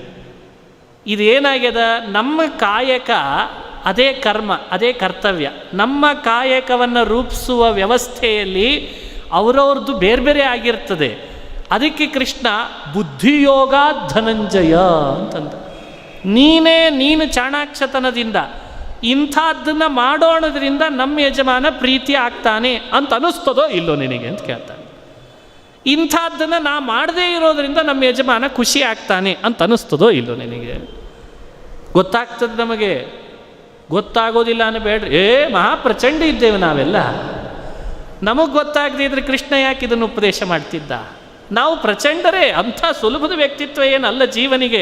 ಅದಕ್ಕೆ ಕೃಷ್ಣ ನಮ್ಮಂಥ ಪ್ರಚಂಡರನ್ನು ನೋಡೇ ನೀವೆಲ್ಲ ನಂದೇ ಅಂಶನೋ ಅಂತಂದಾವ. ನನ್ನೇ ಅಂಶನಪ್ಪ ನೀವೆಲ್ಲ, ನನಗಷ್ಟೇ ಜ್ಞಾನ ಇದೆ ಅಂತ ದೇವ್ರು ಎಲ್ಲಿ ಹೇಳ್ದ? ನನಗೂ ಜ್ಞಾನದ, ನಿನಗೂ ಅದ. ಸ್ವಲ್ಪ ಯೋಚನೆ ಮಾಡಿ, ಇದು ಬ್ಯಾಡ, ಇದನ್ನು ಮಾಡಿದರೆ ದೇವರ ಪ್ರೀತನಾಗೋದಿಲ್ಲ, ಇದು ಬೇಕು, ಇದನ್ನು ಮಾಡಿದರೆ ದೇವರ ಪ್ರೀತನಾಗ್ತಾನೆ. ಈ ಆಲೋಚನೆ ಮಾಡಬಾರ್ದೆ. ಅದು ಬುದ್ಧಿವಂತಿಕೆ ಬೇಕು ಅಂತ ಅನ್ನೋದಕ್ಕೆ. ಬುದ್ಧೌ ಶರಣಮನ್ವಿಚ್ಛ ಕೃಪಣ ಫಲಹೇತವ. ಮತ್ತೆ ಬೈದ, ಫಲಹೇತವ ಕೃಪಣಾ. ಇಷ್ಟು ಹೇಳಿಯೂ ಕೂಡ ಇನ್ನೂ ಫಲದ ಆಸೆಯಲ್ಲೇನೆ ಕರ್ತವ್ಯದಲ್ಲಿ ತೊಡಗುತ್ತಾರೆ ಅಂದರೆ ಅವರು ಕೃಪಣಾ. ಅವರಿಗೆ ಯಜಮಾನನ ಮೇಲೆ, ಯಜಮಾನ ಹಾಕಿಕೊಟ್ಟ ಕರ್ತವ್ಯದ ಮೇಲೆ ಶ್ರದ್ಧೆ ಇಲ್ಲ.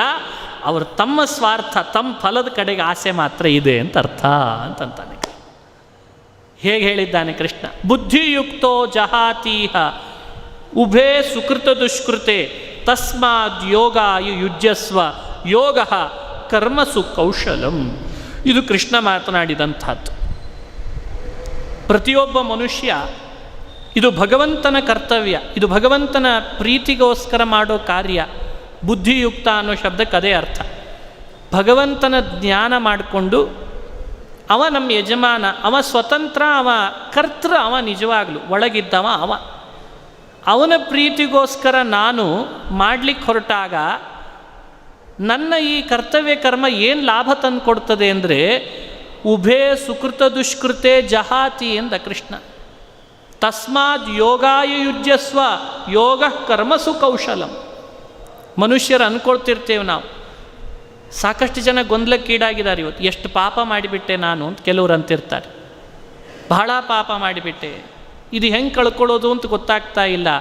ಶ್ರೀಕೃಷ್ಣ ಅಂತಾನೆ, ನಾನು ಹೇಳಿದ ಕರ್ತವ್ಯ ಕರ್ಮದ ಅನುಷ್ಠಾನದಲ್ಲಿ ನೀ ತೊಡಗಿದಾಗ ಫಲದ ಆಸೆಯನ್ನು ಬಿಟ್ಟು ಮಾಡಿದ ಆ ಕರ್ಮ ನಾನು ನೋಡಿ ಹಿಂದೆ ಮಾಡಿದ ತಪ್ಪುಗಳನ್ನು ನಾ ದೂರ ಸರಿಸಿಬಿಡ್ತೇನೆ ಅಂತಂತಾನೆ ಕೃಷ್ಣ. ದೇವರಿಗಲ್ಲದೆ ಇನ್ಯಾರಿಗದ ಹೇಳ್ರಿ ಶಕ್ತಿ. ನಾವು ಮಾಡಿರ್ತೇವೆ, ಮತ್ತು ಏನೋ ಒತ್ತಡಕ್ಕೆ ಸಿಲುಕಿ ಏನೋ ಮಾಡಬಾರ್ದದ್ದನ್ನು ಮಾಡಿ ಗೋಳಾಟಕ್ಕೆ ಒಳಗಾಗಿರ್ತೇವೆ. ಕೃಷ್ಣ ಅಂತಾನೆ, ಏನು ಹೆದರಬೇಡ, ಇವತ್ತು ಸರಿ ಹೋದೆಲ್ಲ, ಇವತ್ತು ಕರ್ತವ್ಯ ನಿಷ್ಠೆಗೆ ಬಂದೆಲ್ಲ, ಇವತ್ತು ನಿನ್ನ ಯಜಮಾನನ ಮೇಲೆ ನಿನಗೆ ವಿಶ್ವಾಸ ಗೌರವ ಮೂಡ್ತು ಅಂತ ಬಂದೆಲ್ಲ ನೀನು, ಸಾಕು ನನಗೆ ಅಂತಾನೆ. ಹಿಂದೆ ಮಾಡಿದ್ದನ್ನು ನಾ ಸರಿಸ್ತೇನೆ, ಇನ್ನು ಮುಂದಾದರೂ ಸರಿ ಮಾಡು ಅಂತಂತ ನೋಡಿ ಹೇಳ್ತಾನೆ. ಬುದ್ಧಿಯುಕ್ತೋ ಜಹಾತೀಹ ಉಭೇ ಸುಕೃತ ದುಷ್ಕೃತೆ ತಸ್ಮಾದ್ ಯೋಗಾಯ ಯುಜ್ಯಸ್ವ ಅಂತಂತ. ನಮಗೆ ಬಹಳ ಮುಖ್ಯವಾದದ್ದು ಆ ನಿಶ್ಚಯಿಂದ ಆ ಕರ್ಮಾನುಷ್ಠಾನದಲ್ಲಿ ನಮ್ಮನ್ನು ತೊಡಗಿಸ್ಕೊಳ್ಳೋದು ಅತ್ಯಂತ ಮುಖ್ಯ. ಇದನ್ನು ಮಾಡಲಿಕ್ಕೆ ಎಂದು ನಾವು ಕಲಿತೇವೋ ಯೋಗ ಕರ್ಮಸು ಕೌಶಲಂ. ಒಂದ್ಸಲಿ ಸಮತ್ವಂ ಯೋಗ ಉಚ್ಯತೆ, ಒಂದ್ಸಲಿ ಕೌಶಲಂ ಯೋಗ ಉಚ್ಯತೆ. ಒಂದ್ಸಲಿ ಕರ್ಮಸು ಕೌಶಲವನ್ನು ಯೋಗ ಅಂತ ಕರೆದ, ಸಮತ್ವವನ್ನು ಒಂದ್ಸಲಿ ಯೋಗ ಅಂತ ಕರೆದ. ಹಿಂದಿನ ಪದ್ಯಗಳು ಬಂದಿದೆ, ಸಮತ್ವಂ ಯೋಗ ಉಚ್ಯತೆ ಅಂತ ಒಂದ್ಸಲಿ ಅಂದಿದ್ದಾನೆ. ಯೋಗ ಕರ್ಮಸು ಕೌಶಲಂ ಅಂತ ಇಲ್ಲಿ ಮತ್ತೆ ಹೇಳ್ದ. ಎರಡರ ಭಾವಾರ್ಥ ನಾವು ಸ್ಪಷ್ಟವಾಗಿ ಅನುಸಂಧಾನ ಮಾಡಬೇಕು. ಸಿದ್ಧಿಗಳಲ್ಲಿ ಸಮತ್ವವನ್ನು ಕಂಡುಕೊಳ್ಳೋದು ಯೋಗದ ಭಾವ ಆದರೆ, ಯೋಗ ಮಾಡುವಾಗಲೂ ಕೂಡ ಮನುಷ್ಯರಾದ ನಾವು ಈಗ ಹೇಳಿದಂತೆ ನಮ್ಮದೇ ಆದ ಹಿಂದಿನ ಪಾಪಗಳನ್ನು ಕಳೆದುಕೊಳ್ಳುವಂತೆ ಭಗವಂತ ಪ್ರೀತನಾಗಲಿ ಅಂತ ಮಾಡೋದಿದೆಯಲ್ಲ, ಅದೊಂದು ಕೌಶಲ.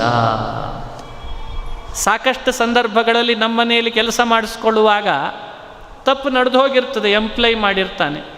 ಆದರೆ ಮುಂದೆ ಅವ ಮಾಡ್ತಾ ಹೋಗೋ ಒಳ್ಳೆಯ ಕಾರ್ಯಗಳಿಂದ ಹಿಂದೆಂದೋ ಮಾಡಿದಂಥ ತಪ್ಪನ್ನು ಏನು ಮಾಡಿಬಿಡ್ತಾನೆ ಯಜಮಾನ, ಕ್ಷಮಿಸ್ತಾನೆ, ಮರೆಸ್ತಾನೆ, ಬಿಟ್ಬಿಡು ಅದನ್ನು, ಈಗಂತೂ ಸರಿ ಮಾಡು ಅಂತಾನೆ. ಅದು ಕೌಶಲ ಅಲ್ವೇ?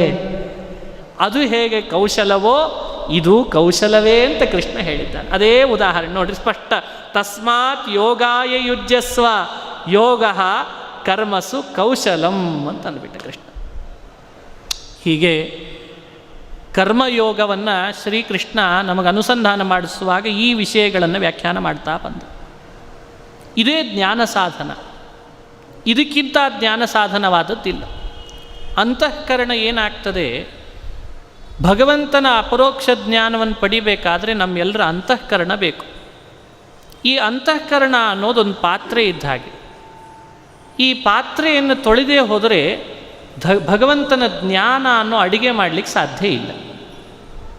ನೋಡಿದ್ರ, ದೇವರಲ್ಲಿ ಪರಿಪಕ್ವವಾದ ಭಕ್ತಿ, ದೇವರ ಬಗ್ಗೆ ಪರಿಪಕ್ವವಾದ ಜ್ಞಾನ ನಮ್ಮ ಅಂತಃಕರಣದಲ್ಲಿ ಉಂಟಾಗಬೇಕಾದ್ರೆ ನಮ್ಮೆಲ್ಲರ ಅಂತಃಕರಣ ಏನಾಗಿರಬೇಕು? ಪರಿಶುದ್ಧ ಆಗಿರಬೇಕು.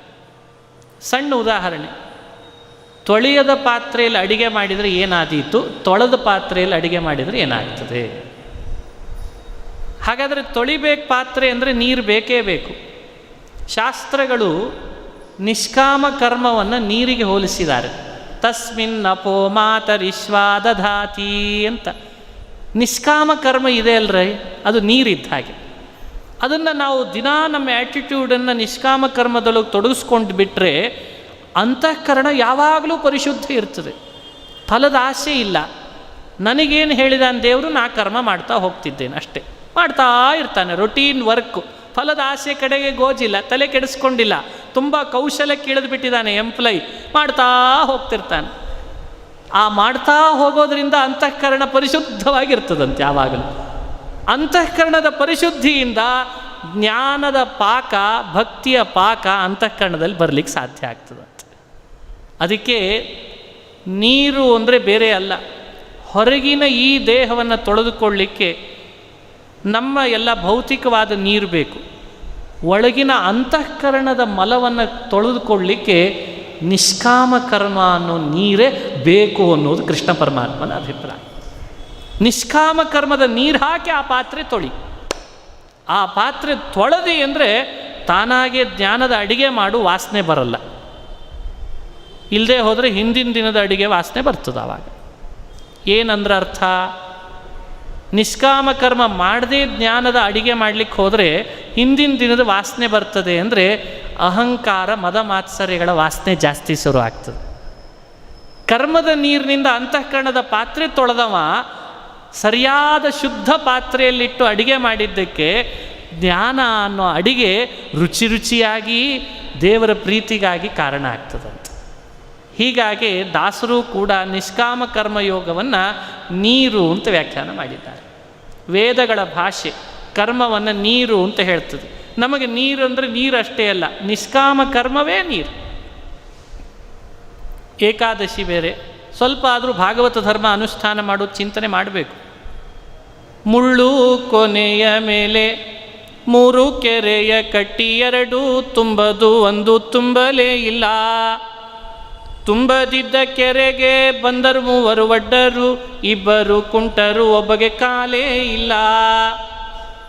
ಕಾಲಿಲ್ಲದ ಕುಂಟಗೆ ಕೊಟ್ಟರು 3 ಎಮ್ಮೆಗಳ, 2 ಸವಕಲ್ಲು 1 ಸವಿಯಲೇ ಇಲ್ಲ. ನೋಡಿ, ಇದು ಒಗಟಲ್ವೇ? ಉಪನಿಷತ್ತಿನ ವೇದಗಳ ಸಾರ ಅಲ್ವೇ? ಚಿಂತನೆಗೆ ಹೇಳ್ತೇನೆ. ಮುಳ್ಳಿನ ತುದಿಯಷ್ಟು ಅಣುವಾದ ಜೀವ ನಾವು, ನೀವು ಎಲ್ಲ ಮುಳ್ಳಿನ ತುದಿಯಷ್ಟಿದ್ದೇವಂತೆ. ದಾಸರು ಸ್ಪಷ್ಟಪಡಿಸಿದರು. ಅಣುವಾದ ಈ ಜೀವನಿಗೆ 3 ಕೆರೆ ಕೊಟ್ಟನಂತೆ ಪರಮಾತ್ಮ, ನೀರು ತುಂಬಿಸೋ ಅಂತ. ಕೆರೆ ಯಾವುದು? ಸ್ವರೂಪ ದೇಹ, ಲಿಂಗದೇಹ, ಸ್ಥೂಲ ದೇಹ ಅನ್ನೋ ಕೆರೆ ಅಂತೆ. ಸರಿ, ದಿನನಿತ್ಯ ನಿನ್ನ ಕರ್ತವ್ಯವನ್ನು, ನಿಷ್ಕಾಮವಾದ ಕರ್ತವ್ಯ ಕರ್ಮದ ನೀರು ಹಾಕಿ ತುಂಬಿಸ್ಬೇಕೋ ಬೇಡ ಕೆರೆ? ಅದಕ್ಕೆ ದಾಸರಂತಾರೆ, 2 ತುಂಬದು 1 ತುಂಬಲೇ ಇಲ್ಲ. ಈ ಒಳಗಿರೋ ಸ್ವರೂಪ ದೇಹ, ಅನಿರುದ್ಧ ದೇಹ ಅಂತ ಇಂಟರ್ನಲ್ ಇದೆಯಲ್ಲ, ಅವೆರಡು ಕರ್ಮದ ನೀರಿನಿಂದ ತುಂಬಿಸ್ಲಿಕ್ಕೆ ಆಗೋ ಕೆರೆಗಳಲ್ಲಂತೆ. ಅವುಗಳಿಂದ ಕರ್ಮ ಮಾಡಲಿಕ್ಕೆ ಆಗಲ್ಲ. ಅವು ಮಾತ್ರ ಇದ್ದರೆ ಕರ್ಮ ಮಾಡಲಿಕ್ಕೆ ಆಗ್ತದ? ಸ್ಥೂಲ ದೇಹ ಬೇಕೇ ಬೇಕು. ಸರಿ, ಸ್ಥೂಲ ದೇಹ ಅನ್ನೋ ಕೆರೆಯನ್ನು ಕರ್ಮದ ನೀರಿನಿಂದ ತುಂಬಿಸ್ಬೋದಾಗಿತ್ತು, ಅವಕಾಶ ಇತ್ತು. ಆದರೆ ಏನು ಮಾಡೋದು, ಒಡ್ರನ್ನ ಕಳಿಸಿದ ದೇವ್ರು ನೀರು ತುಂಬಿಸ್ಕೊಳ್ಳಿ ಅಂತ. ಒಡ್ರು ಹೋದರು, 3 ಜನ ಒಡ್ರು, ಒಬ್ಬನಲ್ಲ ಇಬ್ಬಲ್ಲ, 3 ಜನ ಒಡ್ರು ಬಂದರು. ಯಾರ್ಯಾರು? ಒಬ್ಬ ಬಾಲ್ಯ, ಇನ್ನೊಬ್ಬ ಯೌವನ, ಇನ್ನೊಬ್ಬ ವೃದ್ಧಾಪ್ಯ. 3 ಒಡ್ರು ಬಂದ್ರಂತ. 3 ಒಡ್ರು ಬಂದರೆ ಬಾಲ್ಯ ಅನ್ನೋ ಒಡ್ಡ ಅವ ಕಾಲಿಲ್ಲ, ಕುಂಟಾವ. 2 ಕುಂಟರು, ಒಬ್ಬಗೆ ಕಾಲೇ ಇಲ್ಲ. ಮುಳ್ಳು ಕೊನೆಯ ಮೇಲೆ 3 ಕೆರೆಯ ಕಟ್ಟಿ 2 ತುಂಬದು 1 ತುಂಬಲೇ ಇಲ್ಲ. ತುಂಬದಿದ್ದ ಕೆರೆಗೆ ಬಂದರು 3 ಒಡ್ಡರು. 3 ಒಡ್ರು ಬಂದರು. 2 ಕುಂಟರು, 2 ಕುಂಟ್ರಲ್ವೇ. ಬಾಲ್ಯ ಅನ್ನೋ ಒಬ್ಬ ಒಡ್ಡ ಕಾಲು ಬಂದಿಲ್ಲ ಅಂತ ಕುಂಟ. ವೃದ್ಧಾಪ್ಯ ಅನ್ನೋನು ಇನ್ನೊಬ್ಬ ಒಡ್ಡ, ಅವ ಇದ್ದ ಕಾಲು ಕಳ್ಕೊಂಡಲ್ಲ ಅಂತ ಕುಂಟ. ಎಲ್ಲ ಸ್ಪಷ್ಟ ಆಯ್ತು. 2 ಕುಂಟರು, ಒಬ್ಬಗೆ ಕಾಲೇ ಇಲ್ಲ. ಮೊದಲಿತ್ತು ಕಳ್ಕೊಂಬಿಟ್ಟ, ಅದಕ್ಕೆ ವೃದ್ಧಾಪ್ಯದಲ್ಲಿಯೂ ಕುಂಟತನ. ಇನ್ನೂ ಬಂದಿಲ್ಲಲ್ಲ ಅಂತ ಇವನು ಮೊದಲು ಕುಂಟತನ. ಈ 2 ಕುಂಟರು ಅಂದಮೇಲೆ ಇಲ್ಲಿ ನಿಷ್ಕಾಮ ಕರ್ಮ, ಭಾಗವತದ ಧರ್ಮವನ್ನು ಆಚರಿಸಿ ಈ ಸ್ಥೂಲ ದೇಹ ಅನ್ನೋ ಕೆರೆಯನ್ನು ತುಂಬಿಸುವ ಕೆಲಸ ನಡೀಲಿಲ್ಲ ಅಂತಾರೆ. ಸರಿ, ಇನ್ನೊಬ್ಬ ಒಡ್ಡಿದ್ದಾನೆ. ಅವ ಯಾರು? ಯೌವನ. ಯೌವನ ಅನ್ನೋ ಒಡ್ಡನಿಂದಲಾದರೂ ನಿಷ್ಕಾಮ ಕರ್ಮದ ನೀರು ತುಂಬಿಸಪ್ಪ ಕೆರೆಯಲ್ಲಿ ಅಂತಂದರೆ ಕಾಲೇ ಇಲ್ಲ. ಅವನಿಗೆ ಪಾಪ ಕಾಲಿಲ್ಲ. ಪುರಂದರದಾಸರ ನುಡಿ ನೋಡಿ, ಕಾಲ ಅಂದರೆ ಸಮಯ ಅಂತ ಅರ್ಥ. ಸಮಯ ಇಲ್ಲ ಅವನಿಗೆ. ಅವನಿಗೆ ಸ್ಪೆಷಲ್ ಕ್ಲಾಸ್ ಇರ್ತದೆ, ಕಂಪ್ಯೂಟರ್ ಕ್ಲಾಸ್ ಇರ್ತದೆ, CET ಎಕ್ಸಾಮ್ ಇದೆ, ನೆಟ್ ಇದೆ, ಅದು ಏನು ಬಾಬಾ ಅಲ್ಲಿ ಜಾಸ್ತಿ ಗಮನ ಬೇಕು. ಅದು ಮಾಡದೇ ಇದ್ದರೆ ಸಾಧ್ಯ ಇಲ್ಲ. ಹೀಗೆ ಅಲ್ಲಿಗೆ ಹೋಗ್ಬೇಕಾದ್ರಿಂದ ಅವನಿಗೆ ಕಾಲ ಇಲ್ಲ, ಸಮಯ ಇಲ್ಲ. ಟೈಮ್ ಇದ್ದಿದ್ರೆ ಆಚಾರ್ಯ ಎಲ್ಲ ಮಾಡಿಬಿಡ್ತಿದ್ದೆ ನಾನು ಅಂತಿರ್ತಾರೆ. ಇವ ಅಲ್ಲ, ದಾಸರೇ ಹೇಳಿಬಿಟ್ರು ಪಾಪ ಇವನಿಗೆ ಸಮಸ್ಯೆ ಇದೆ ಬಹಳ ಅಂತ. 2 ಕುಂಟರು, ಒಬ್ಬಗೆ ಕಾಲೇ ಇಲ್ಲ. ಕಾಲ ಇಲ್ಲ ಅವನಿಗೆ, ಸಮಯ ಇಲ್ಲ ಪಾಪ, ಏನು ಮಾಡ್ತಿದ್ರು ಹೇಳಿ. ಹೀಗೆ ಮನುಷ್ಯರು ಯಾರ್ದಾದ್ರೂ ಒಬ್ಬರ ಮೇಲೆ ಹಾಕಿ ನಮ್ಮ ಕರ್ತವ್ಯ ಕರ್ಮಾನುಷ್ಠಾನ, ವರ್ಣ ಆಶ್ರಮ ವಿಹಿತವಾದದ ಏನು ನಿಷ್ಕಾಮ ಕರ್ಮ, ಆ ನೀರಿನಿಂದ ತುಂಬಿಸ್ಲಿ ಅಂತ ದೇವ್ರು ಈ ದೇಹ ಕೊಟ್ಟು ಕಳಿಸಿದರೆ, ದೇಹ ತುಂಬಿಸ್ಲಿಲ್ಲ, ಅಂತಃಕರಣವನ್ನು ಪಾತ್ರೆ ಶುದ್ಧಗೊಳಿಸಲಿಲ್ಲ, ಒಳಗಡೆ ಜ್ಞಾನ ಭಕ್ತಿಯ ಅಡಿಗೆನೇ ಮಾಡಲಿಲ್ಲ ಅಂತಾದರೆ ಏನು ಬಂತು ಈ ಜೀವನಿಗೆ ಅಂತ ವ್ಯಾಖ್ಯಾನ ಮಾಡ್ತಾರೆ. ಹೀಗಾಗಿ ಈ ರೀತಿ ನಮ್ಮ ಭಾಗವತ ಧರ್ಮ ಬೇರೆ ಅಲ್ಲ, ಭಗವಂತ ಭಗವದ್ಗೀತೆಯಲ್ಲಿ ಬೋಧಿಸ್ತಾ ಇರುವಂತಹ ನಿಷ್ಕಾಮ ಕರ್ಮ ರೂಪ ಯೋಗ ಬೇರೆ ಅಲ್ಲ. ಈ ಯೋಗವೇ ಆ ಭಾಗವತ ಧರ್ಮ. ಇದನ್ನು ಬದುಕಿನಲ್ಲಿ ನಾವು ಅನುಷ್ಠಾನಕ್ಕೆ ತರೋದೇ ಕೌಶಲ.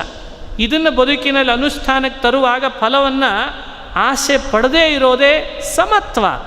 ಇದನ್ನು ನಾವು ಎಂದು ಅಳವಡಿಸ್ಕೊಳ್ತೇವೋ ಅಂದು ನಮ್ಮೆಲ್ಲರ ಯಜಮಾನನಾದಂಥ ಭಗವಂತ ನಮ್ಮನ್ನು ಪ್ರೀತಿಯಿಂದ ಆದರದಿಂದ ಬರಮಾಡ್ಕೊಳ್ತಾನೆ.